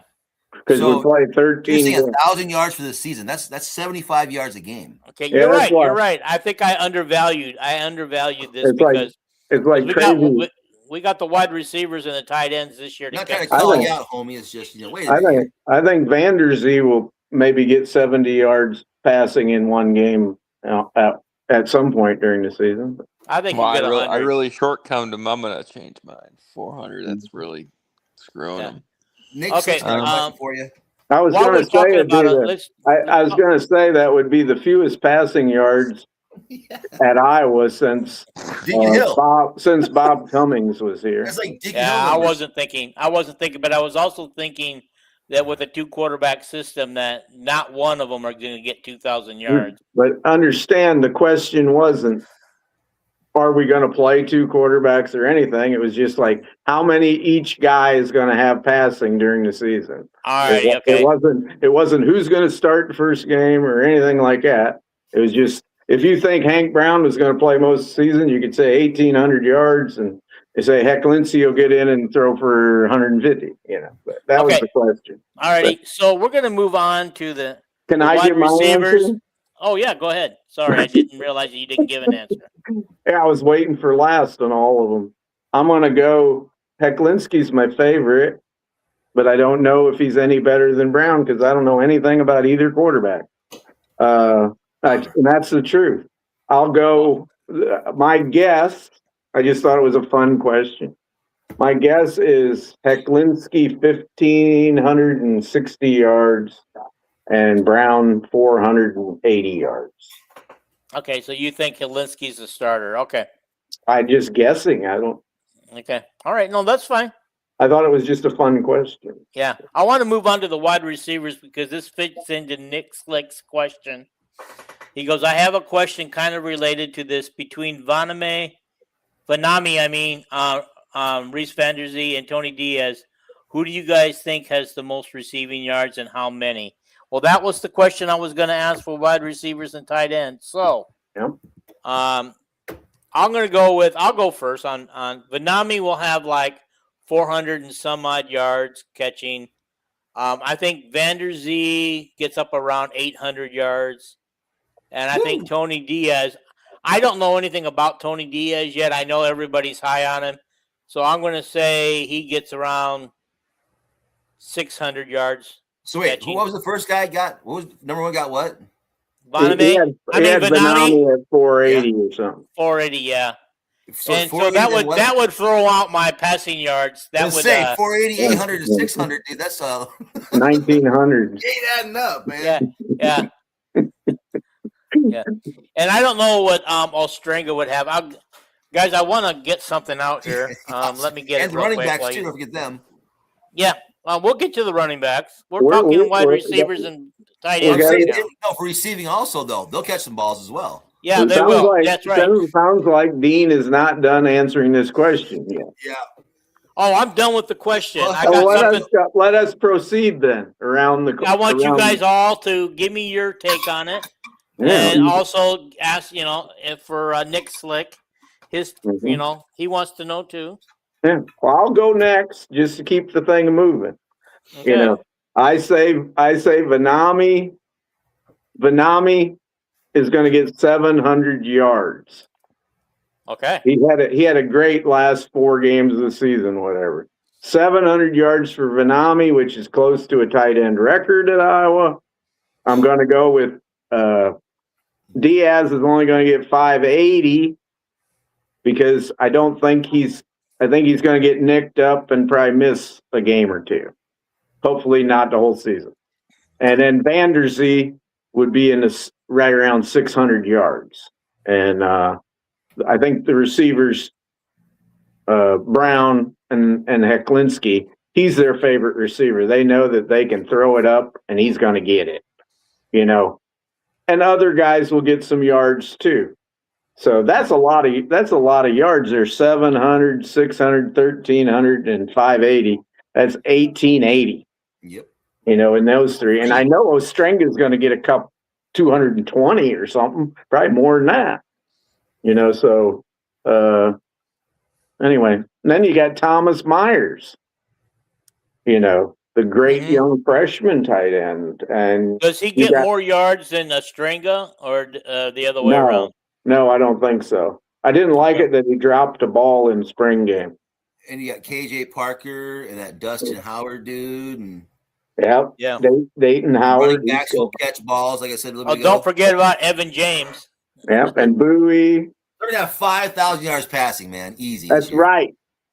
Fucking easy. We're gonna go to the. They're gonna put us. They're gonna decide that we got to play in the AFC West because we're such a great passing team. There we go. Okay, I'm done with mine. Now we got T, Hink, and Rick. Okay. I will say, I'll go back to the quarterbacks. I think they're going to choose one quarterback, and I think they'll probably get 2,000 yards on the season. Either or, split it down the middle. I don't care. Pick your quarterback. Mm-hmm. DJ Vanami will be the one that leads. Fortunately, grinds my ears. I wish it was a receiver because we need to be feeding them receivers the ball, not tight ends. But that's just my West Coast mentality. Then I'll say, so it's DJ Vanami. I'll say 700 yards receiving. Reese Vanderzee will be probably number 2, probably 500. Tony Diaz, I just can't buy into that stock until I see it because we've had how many receivers fall apart. Yeah. Caleb Brown, Anderson. the guy last year, he was supposed to be some star. He kind of just fizzled out. Yeah. Can't remember his name. About the Who only else one who we've did got? okay was Gill. Gill was about the only one. Gill was good his first year, but then we just totally didn't even use him the second year because we went to some other receiver. Well, Vanderzee has been good every year, is 2 years when he's If he healthy. stays healthy, Yeah. When he he's doesn't healthy, fall yeah. mistakenly down the stairs on his way to get Well, Yeah. he was just So here's a question. walking up the steps and his foot broke. You know, I was like, what the hell? I know. Here's a question: will Vanderzee stay healthy for the entire year? I think he will. I think Tony Diaz gets a hammy. He pulls a hamstring or something. I Knowing don't. the Iowa luck, we'll have some nonchalant news come No, up. no college football player stays healthy all year, but you're saying miss a game. Right. Miss a Yeah. game. Injured Yeah. enough to miss a game. Yeah. We haven't come up on the year of this time of year in July where a player goes to jail for being stupid yet either. So hopefully we don't have to worry about that coming up. It doesn't happen a lot at Iowa. So. And then third receiver will be Diaz, and then backs will get some receiving yards, say 150 yards. They're going to split those a lot because they're going to have 4 backs, I think, that can catch the ball out of the backfield. That's true. That's true. Evan James, he's supposedly tearing it up. He might be the 4th guy. Dayton Howard will be another ex-receiver. Garrett Bowie, if he stays healthy, he's been hurt ever since he's been on campus. Yeah. They have good receivers. It's just I don't know if I trust the quarterback throwing the ball. Now, if we had Mark Gronowski, sign me up for the playoff, man. Yeah. Doesn't everybody wish? I mean, after he finally got to the point in the halfway through the season when he finally started playing well, now everybody wishes we had him for the entire year now for this year. Mm-hmm. People were complaining about him after the first 3 games last year. Like he's a bum. He's a bum. Didn't he get? Paid him $1.2 million for this. You know.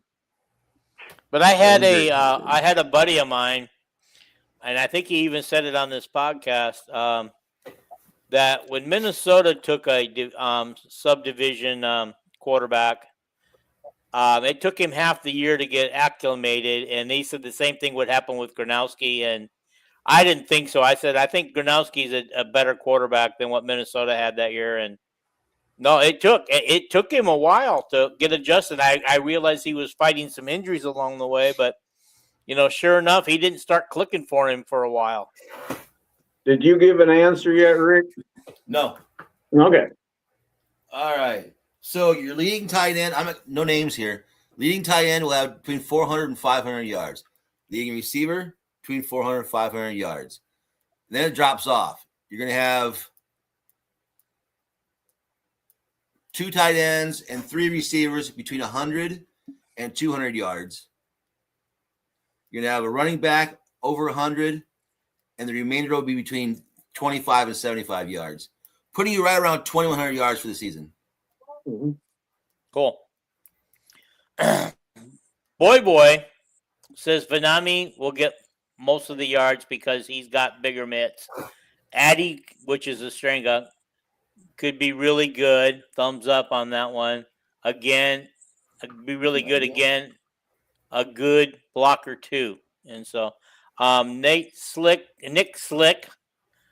okay, said anyone think Lutmer could get some offensive reps? And was that the squashed when Coop got hurt? Nope, not happening. I think he stays on defense. Not happening. He's going to return punts. He's going to return punts and then play defense. That's enough battering. Yeah, and also I think his ability to recognize plays on defense is going to be quite huge for the rest of the line and stuff. As far as making calls, you can't afford to have the guy hurt. You can't afford to. There's no way. Yeah. Well, and I think he's not talking about him just switching over to offense permanently. I think he's thinking like he wants them both. Remember when Coop was here, they say he got hurt practicing something on the offense because they were going to finally use him, but we don't know how true that is. Yeah. Well, we know it's true. He was practicing offense and broke his leg, broke a bone in his leg. And Kirk commented on it. Kirk did not want him to play on offense, and just every week it was, well, why don't you let Coop play? Put Coop in at quarterback. Put him in at Wildcat. Then they let him run one play in a game, and he gained like 5 yards. Yeah, 5 yards or some damn thing. I thought he was like a Wildcat quarterback on that play. But anyway, he and then the next week he breaks his leg in practice, and you could tell Kirk wasn't too damn happy that he gave in and let Brian or whoever it was use him on offense. It's like he was too valuable. I don't think it was Brian. Was it? Was it Brian? Brian was the. That was Brian's last year. DeJean never played for Leicester. Okay. Yep. So I want to, before we go on with the rest of the questions, I picked up this Sporting News magazine yesterday, and a lot of their stuff is different than what the other magazines are saying. And so, but I just wanted to go over their starter and their backups on their two deeps, just real quick. Quarterback Kalinsky, Brown the backup. Running back is Moulton, backed up by Phillips. I didn't even know his first name, Linden. Yeah, Linden Phillips, LJ. Yeah, LJ, yeah. Okay. Reese Vandersee at one wide receiver, and that he'd be backed up by Dayton Howard. Tony Diaz at another one, backed up by Jared Buey. Evan James in the slot, backed up by KJ Parker. Tight end is Vanami, backed up by Estrenga. Trevor Locke, left tackle, backed up by Will Nolan. Leighton Jones on left guard, backed up by Cale Winter. Now here's something here. Center's Cade Pieper, which we always knew. They left his backup blank, but it would be Malinsky, right? Yeah. Cale Winter plays more center than any place else, but all them guys that play in the middle at Iowa, they take some center snaps, they play guard. Mm-hmm. They always have like 4 guys that can play guard and center. And Mislinski, Pieper, Winter, and Janowski all play center. And Hudson Parliament has taken some snaps at center. Okay. So why isn't Malinsky listed on this? Because he's got a lot of experience on the line. Probably wasn't approved on the roster when they wrote the article yet. Okay. Anyway, then the right guard's Trent Wilson by Lucas Allgaier, and Jack Dotzler backed up by Cannon Leonard. Mm-hmm. I just wanted to throw that out there since we were talking offense. Okay. I can do the defense later if you guys want me to. Okay. You haven't done the running back yard. I said you got the next question? Yeah, running backs yards. Okay. Who gets the most and how many yards does he get? Taylor, you go first today. All right. Go for it, Rick. All right. I'm going to say, once again, this is by committee. I will tell you the leading running back or the lead back will have between 600 and 800 yards. The second back between 4 and 6. The third between 3 and 5. And the fourth between 2 and 4. Ooh. Okay. How's it going to go out? I can't tell how it's going to go because they're all pretty even, I think. I agree with that. It's like last year when I guessed the same question, I cheated. I told punting is winning. We were gonna have 4 guys that all ran for exactly 679 yards. But I'm figuring about 2,000 yards rushing. They're gonna have over 2,000. Yeah. I figured 2,000 yards rushing, 2,000 yards passing. His balanced offense that Ferentz wants. He's gonna get. Okay. Well, I'll go next. I'll say Moulton, Moulton, for all practical purposes, was 1,000-yard rusher last year. He just missed too much time. I think he got 880 yards. Yeah, he Like did. Yeah, he and did. it's like people say, "Oh, we didn't really have a running back that made 100 yards in a game." Well, who cares? I'd say Moulton's going to run for 1,080. Phillips and Xavier Williams were running for about 680 each. And then the talented young McNeil, who won't play as much as we would like because he's got to learn how to pass block. He's got to learn how to block. Don't want to get quarterback killed. He'll get like 380. That's a lot of yards. But 2,700 yards. Kirk's had teams that had 2,000-yard rushers. That's 2,700 yards. Okay. All right, Taylor, your turn. Kirk had a team in 2016, I think. Wadley had 1,000. LaShawn Daniels had 1,000, and then the third running back had like 600. So anyway, I'm gonna say Moulton leads the way with 1,000. Phillips leads the way. Second leading rusher, probably 750 to 800, roughly. Williams probably the third bell cow running back. He'll probably give you 500. McNeil probably 350. Okay. Nick Slick says, I'm pretty close to what Rick said. It seems the coaches are very high on McNeil, and I think he's going to get a decent amount of carries. All right, my turn. Right. Moulton will be the leading rusher.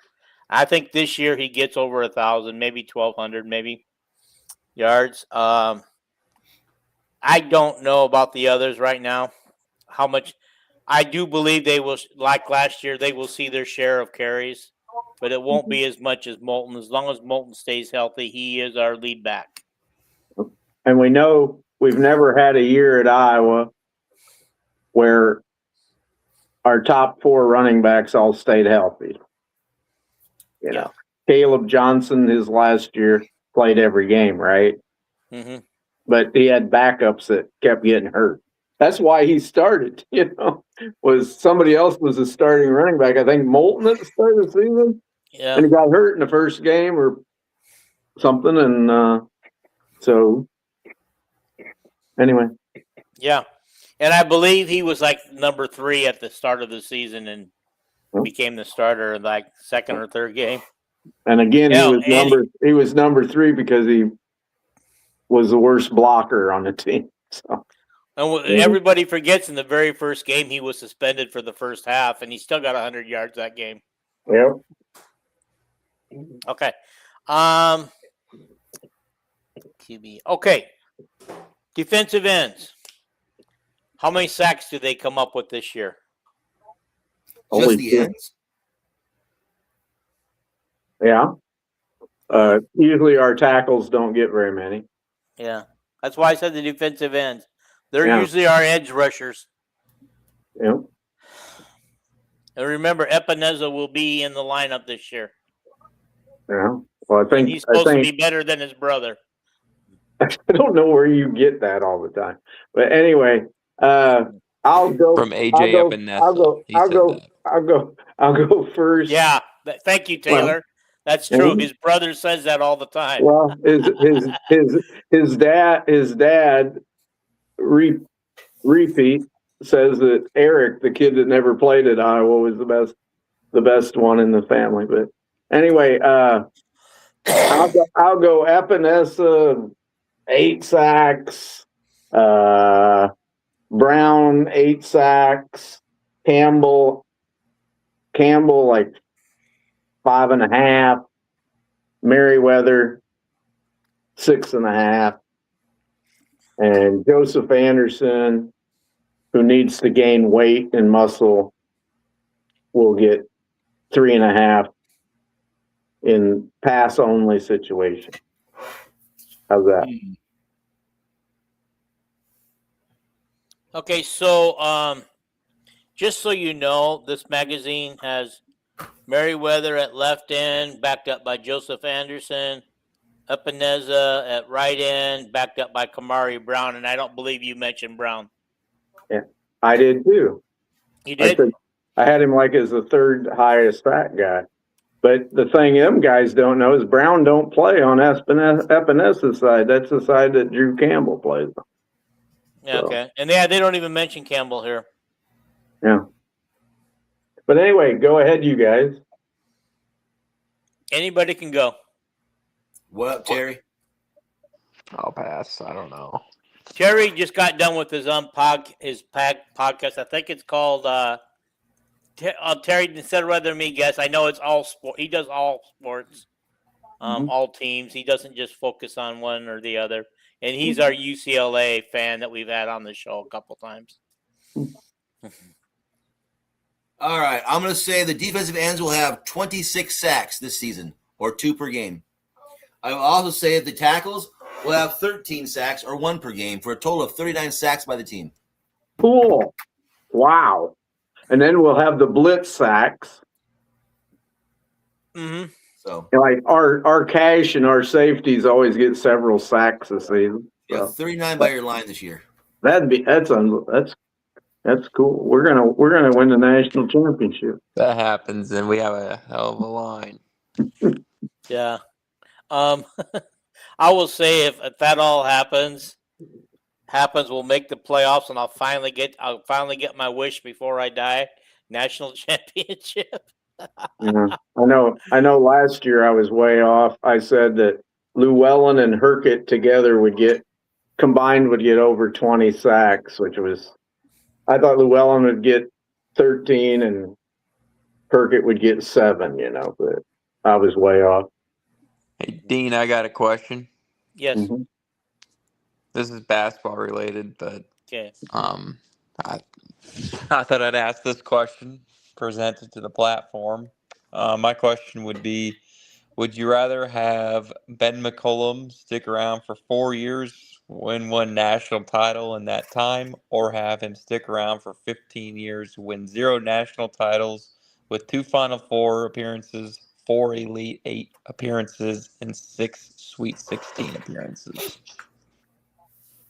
I want him as long as I can have him.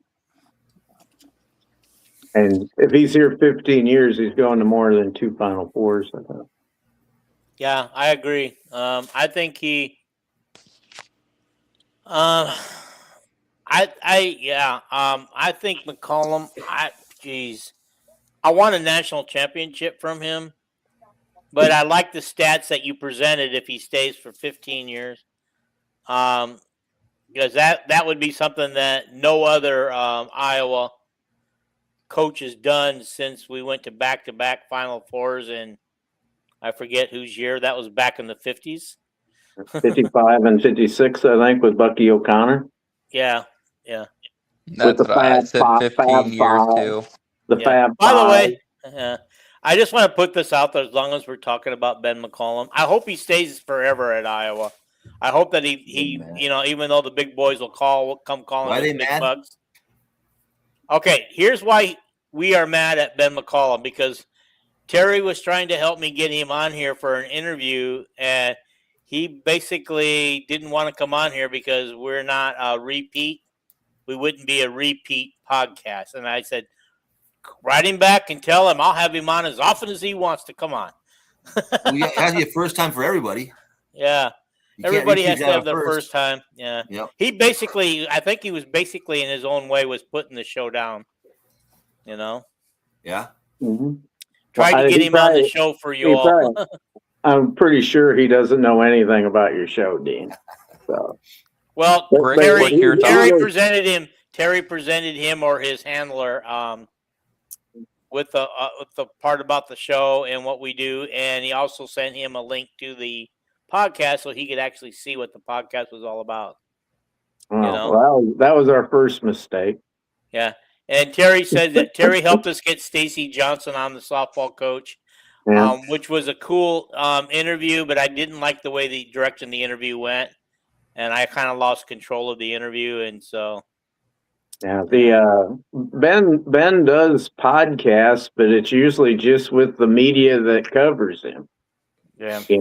He's on with Kakert, he's on with Chad, he's on with Doc. I don't know if he's on with Doctorman at all, no, but people like that. Yeah. What happened? No, I with would. I the would love. I interview with mean, the I've been softball swinging coach? for. Terry's been helping me swing for the fences on these, and I mean, we haven't gotten some of the ones we really want. We got Steve practicing. Oh, did we you got- see? Oh, you can't read this one. Terry What? says it might have been because it might have been Kelvin's fault talking too damn much, and he laughed at that. Well, I'm sure Ben hates it that I don't throw coaches under the bus like the rest of you. So. Nobody's throwing Ben McCollum under the bus, especially. Oh my after the season God! he had. Oh, we don't want Ben McCollum. Oh, we don't want him. I remember that podcast. So. She did it again. What happened with the softball podcast, Dean? I had Jason come on who watched every softball game this year, and he asked too many technical questions. Mm. You know, Hey, did everybody answer our last question? I forgot what the last question was. Sacks? It was that we wanted to have Ben McCollum. Me and you said for as long as possible. Yeah, Rick, what's your thoughts? That's all I have, and I'll hop off.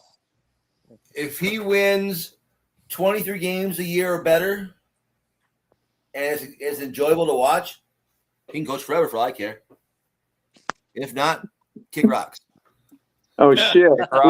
We'd have never kept Lute Olson around. Oh no! Yeah. Take care, man. Okay. Thank you, Taylor, for coming on. We appreciate you being on. I have a question that hasn't been submitted, that hasn't been read yet. Okay, I might get to it. I got plenty more questions. I thought it was an interesting one. How many games this year will the Iowa football team score 36 points in? I wanted T-Hink to answer this one, damn it. But anyway, go ahead. He's still here. He's still here. He hasn't left yet.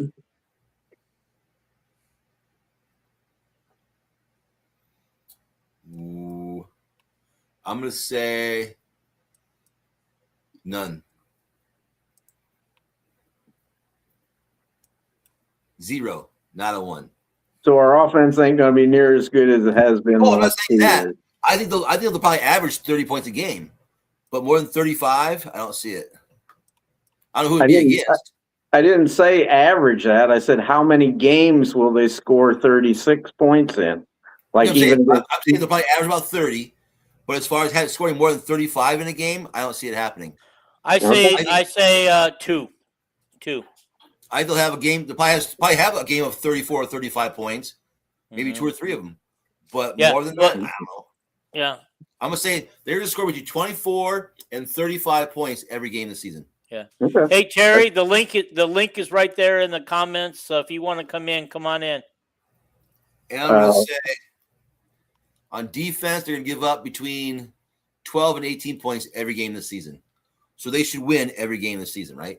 Ain't happening.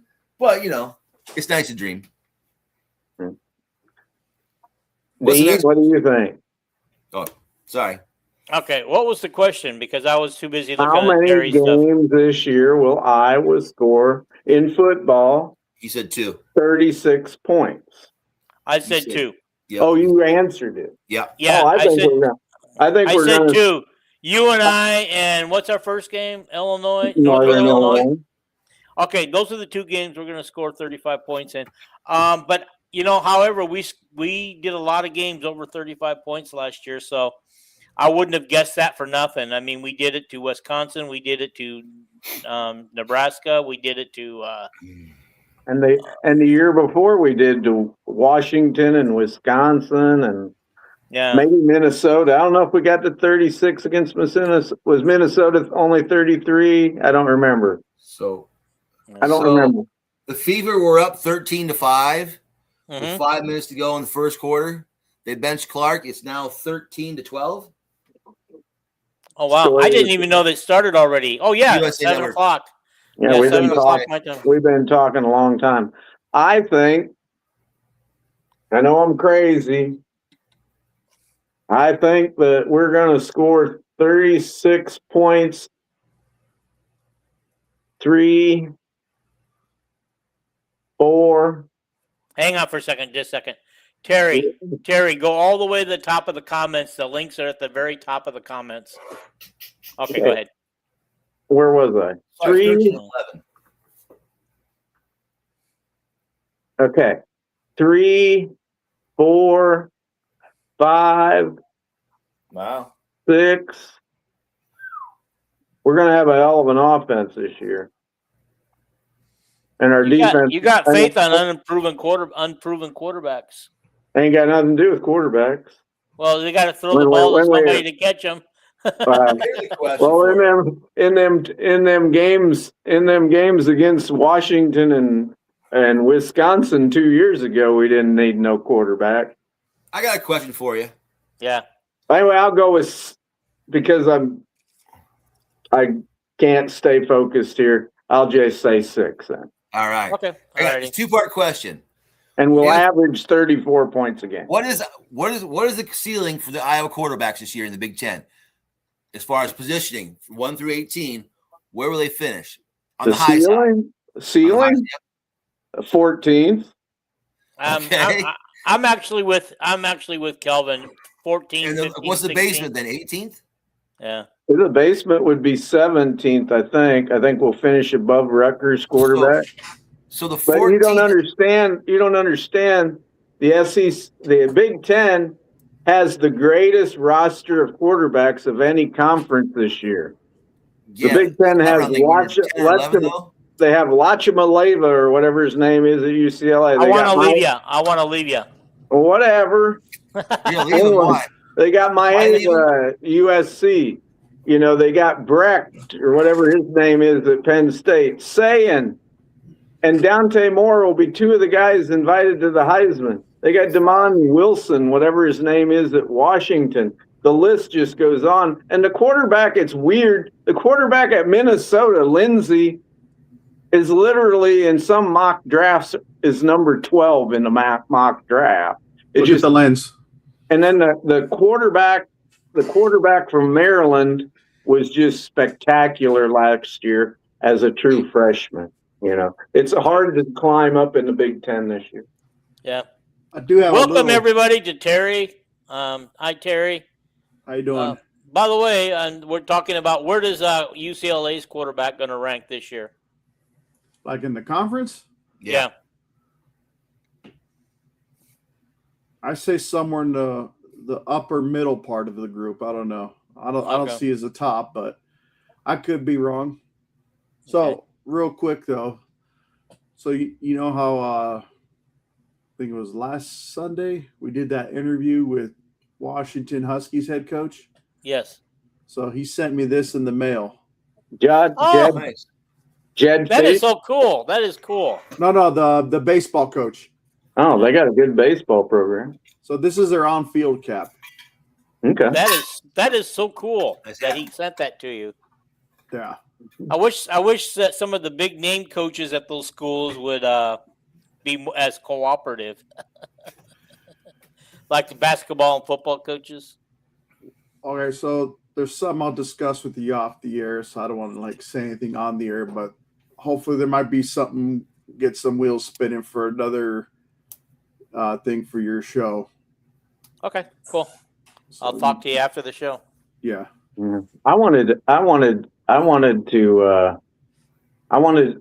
softball coach. I wanted to know a lot about, like how many kids she had and her life story, like where she grew up and her whole coaching career, where she went. I was kind of curious about the academic side too for the athletes. Yeah. Since there's not a big pro league for them to go into, what are they going to do with their lives? Who's the best story she has as far as making a difference in society as a graduate from where she's been? Maybe we can get her back and we'll say, hey, the interview will go different. We're not going to invite Jason and have him corner you on your coaching philosophy. You can do that too. You should. However, I'm not. My comment is not criticizing my friend Jason. Yeah, I know. If I would have been on, I'd ask her some more questions about, how many kids you got, and are any of them like old enough to play softball or something? She looks pretty young, but anyway. Yeah. Okay. Anyway. All right. Should we finish with some of our questions? Sure. I got like 4 more questions, and we'll see how it goes. Right. Cool. Actually, only 3 more because Kelvin jumped ahead to one of his questions, and I had it on the list. Okay. Who's our punter, and how many yards does he average this year?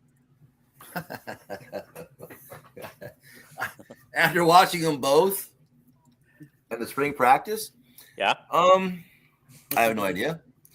I think the guy from Simpson, and I'm going to say he's going to average 37.5 for his net. Yeah. I'm going to say I'm going to say again, because of the 5-year rule, we're going to use both of them. I don't think either one of them is going to like blow the top off things, but I agree that Philippot will be the main punter, and I'll say he'll average 42.5, which is pretty bad now. That's pretty bad, yeah. That's pretty bad for college football nowadays. But Iowa's pretty high for, though. That's even for Iowa, because Iowa's usually in the high 47s, 48, 49. No, last year I predicted our punter would average 50 yards on one of my bold takes, and of course he didn't get there, but most guys are 37 39. But anyway, I got Philippot at like, what did I say, 42.3 or something. And I'd say the Aussie guy will be less because he'll be doing that rugby style part, right? Very nervous and stuff. Well, both punters are going to do the rugby style. It's in our playbook, depending on our punt formation, you do the rugby style or you do a regular punt, or it's part of our play calls. And I would say that he'll average 40.8 or something. But I'm just hoping for no. We had so many special teams breakdowns last year, block punts, block kicks. Weegan had the terrible game at Iowa State. If it wasn't for Weegan's, the Wet Jets, return games, we'd have been really bad. We had missed field goals. Stevens missed more field goals than normal. So anyway, that's my comment. Yeah, no. Here's a question for you. We would have beat Oregon. We'd have beat Oregon if he hadn't, or was it Indiana if he hadn't missed the 1 field goal? Indiana. So who will score more? Will Iowa score more points on special teams, counting returns, field goals, points, everything, or will they give up more points on special teams this year? We always score more. Okay, but this year I'm talking about, not always. I think our whole special teams is overhauled. I'm going to go with, I think we give up more points than we score off of the special teams this year. I don't know if that's ever happened in the 28 years Kirk Ferentz has been here. Yeah, but I don't know that. Kirk has always wanted great special teams, and he's always had great special teams. Sometimes he doesn't have a punter worth of shit. I watched his field kickers and I watched his punters, and they were bad at the spring game. I know that was one day, Well, no, because the week before they had a bad day too. The field kicker did. What'd you say? The weekend before that, the field goal kicker missed a bunch of kicks too. Oh, they did? Yeah. And it could have been the new guys holding too. Could be. I'm hoping. But like I said, what I saw of them though, it was not impressive at all. Nothing. But I'm going to actually go with the Aussie. The Aussie will be our starting punter, and I think he averages about 45 yards. Really? Yeah. He's had since the spring game. He's had some time to work on it, and he's got 2 more months to work on it before we kick off. I'll say 43 1/3. 43 1/3. Right. Yeah, but all of those are low numbers for a punter at Iowa. You know, I just don't know. I'm really concerned about our field goal kicking. Do we even have a real true guy who can actually consistently make? Because we've been so spoiled. The guy from North Dakota State kicked indoors, right? Yeah. No, only when he was at home. Yeah. Yeah, but that's half the games season. or more half his games. Yeah, I seen one preseason magazine had him second team All Big Ten, just going by how good he was, for his previous team. I think he only missed. Is that Eli Ozick, or is that that's his name? Yeah. Okay. Then Caden Burr is the other kicker. He's from Bettendorf, Iowa, down here. He'd be in his third year, I think, or second year. He's got a very strong leg, but I don't know. I would trust Ozick more just because he has a great track record. Yeah, 16 of 18 last year. Neither one of these guys are going to kick 70-yard field goal attempts or 65. No. Well, here's the thing. It's like I said in basketball. If you can shoot the 3-pointer consistently at a lower level, you can still consistently, because nothing changes at the higher level. Okay, so you can still hit it consistently. And so just like a field goal kicker, if you're able to, you have better athletes who are taller, faster, jump higher. Of course, in basketball, yes, but I agree with Dean as far as kicking a field goal. I bet Osick will have a higher field goal percentage than Stevens did last year, because his field goal percentage went down. He kind of reverted back to the 2 years before. Stevens' his freshman year was super. The next year, God dang it, at Nebraska they put in some meeker guy that was a walk-on to kick because he couldn't hit nothing. And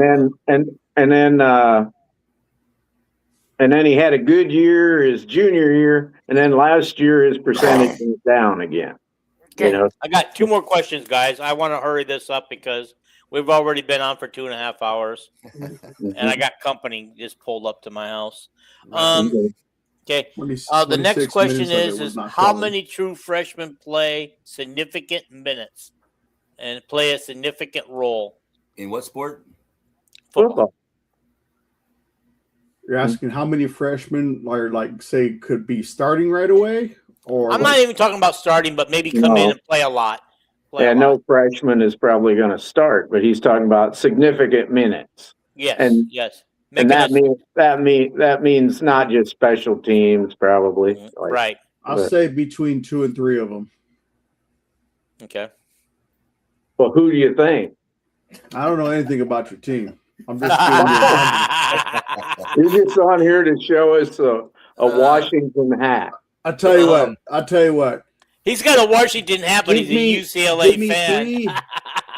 And I wore this Air Force hat when I was stationed in Vegas for the interview too. But just give me 3 freshmen name, 2 or 3 freshmen's name, and then I'll let you pick for me. Okay. Well, I am gonna pick, but we know. Yeah.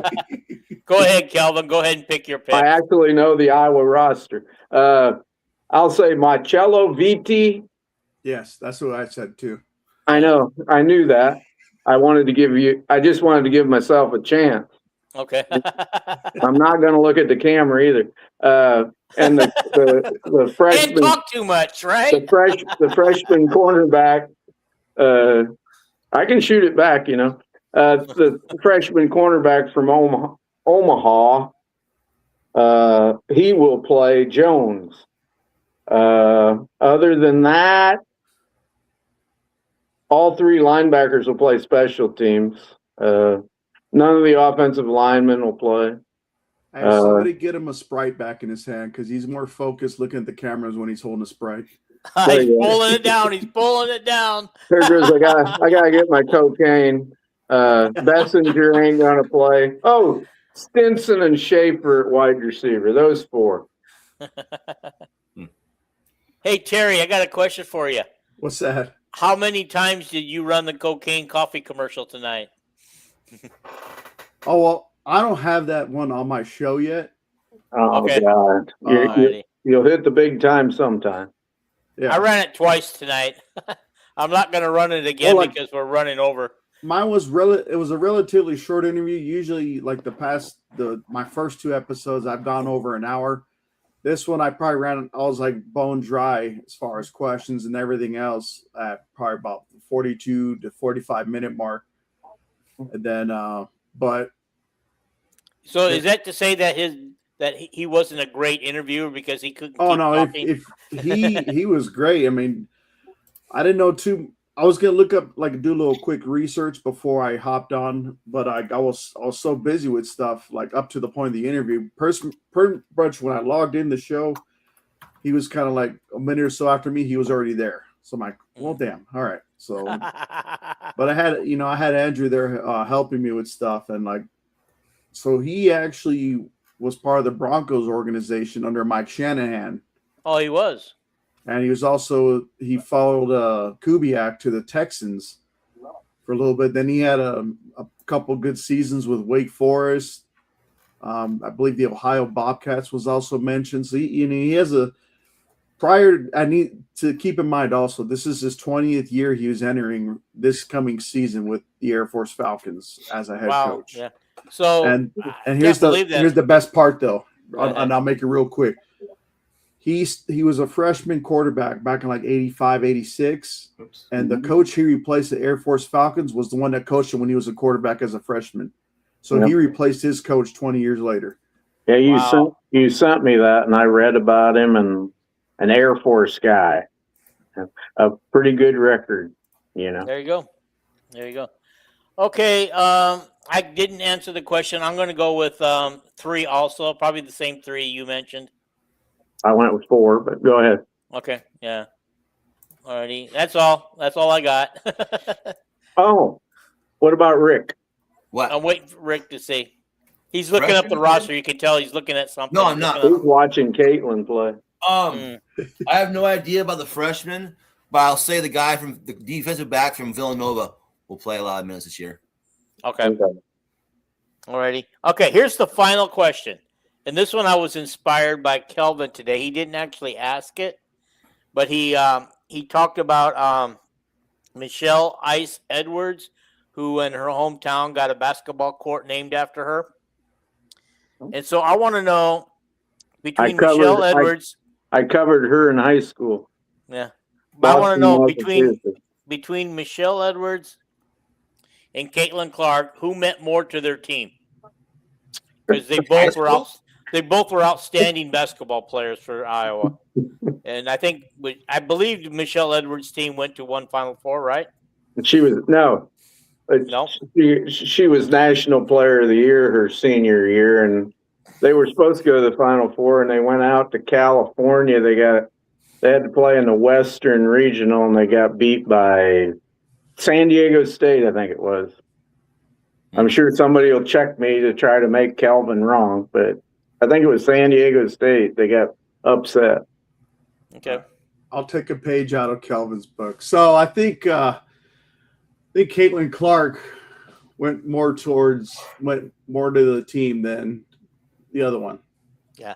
I believe Michelle Edwards played on a very talented team, and Caitlin Clark played on a team that wasn't near as talented, but she made everybody look good with her passing ability and everything else. Mm-hmm. So I picked Caitlin. Rick? Duh. Oh, I thought you said something else. No.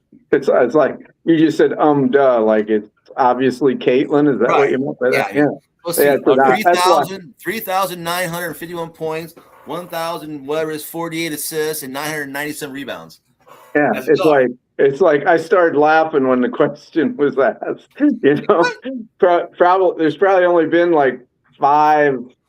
There's probably only been 2 basketball players, actually, Cheryl Swoops and her, that carried a team on their back to the national championship game. I think Swoops won it her senior year, upset Louisiana Tech or Texas or somebody. I think she was at Texas Tech. But Caitlin's like, yeah, that's Michelle Edwards had a lot of talent on her team. Yeah. Guys, I need to end this. I appreciate you guys. I appreciate everybody watching. I appreciate all the questions and the comments tonight, but it's time for us to get off the show. Probably the longest show we've ever done. Holy shit. Yeah. Okay, guys. Thank you. We'll see you Sunday night. All right, guys.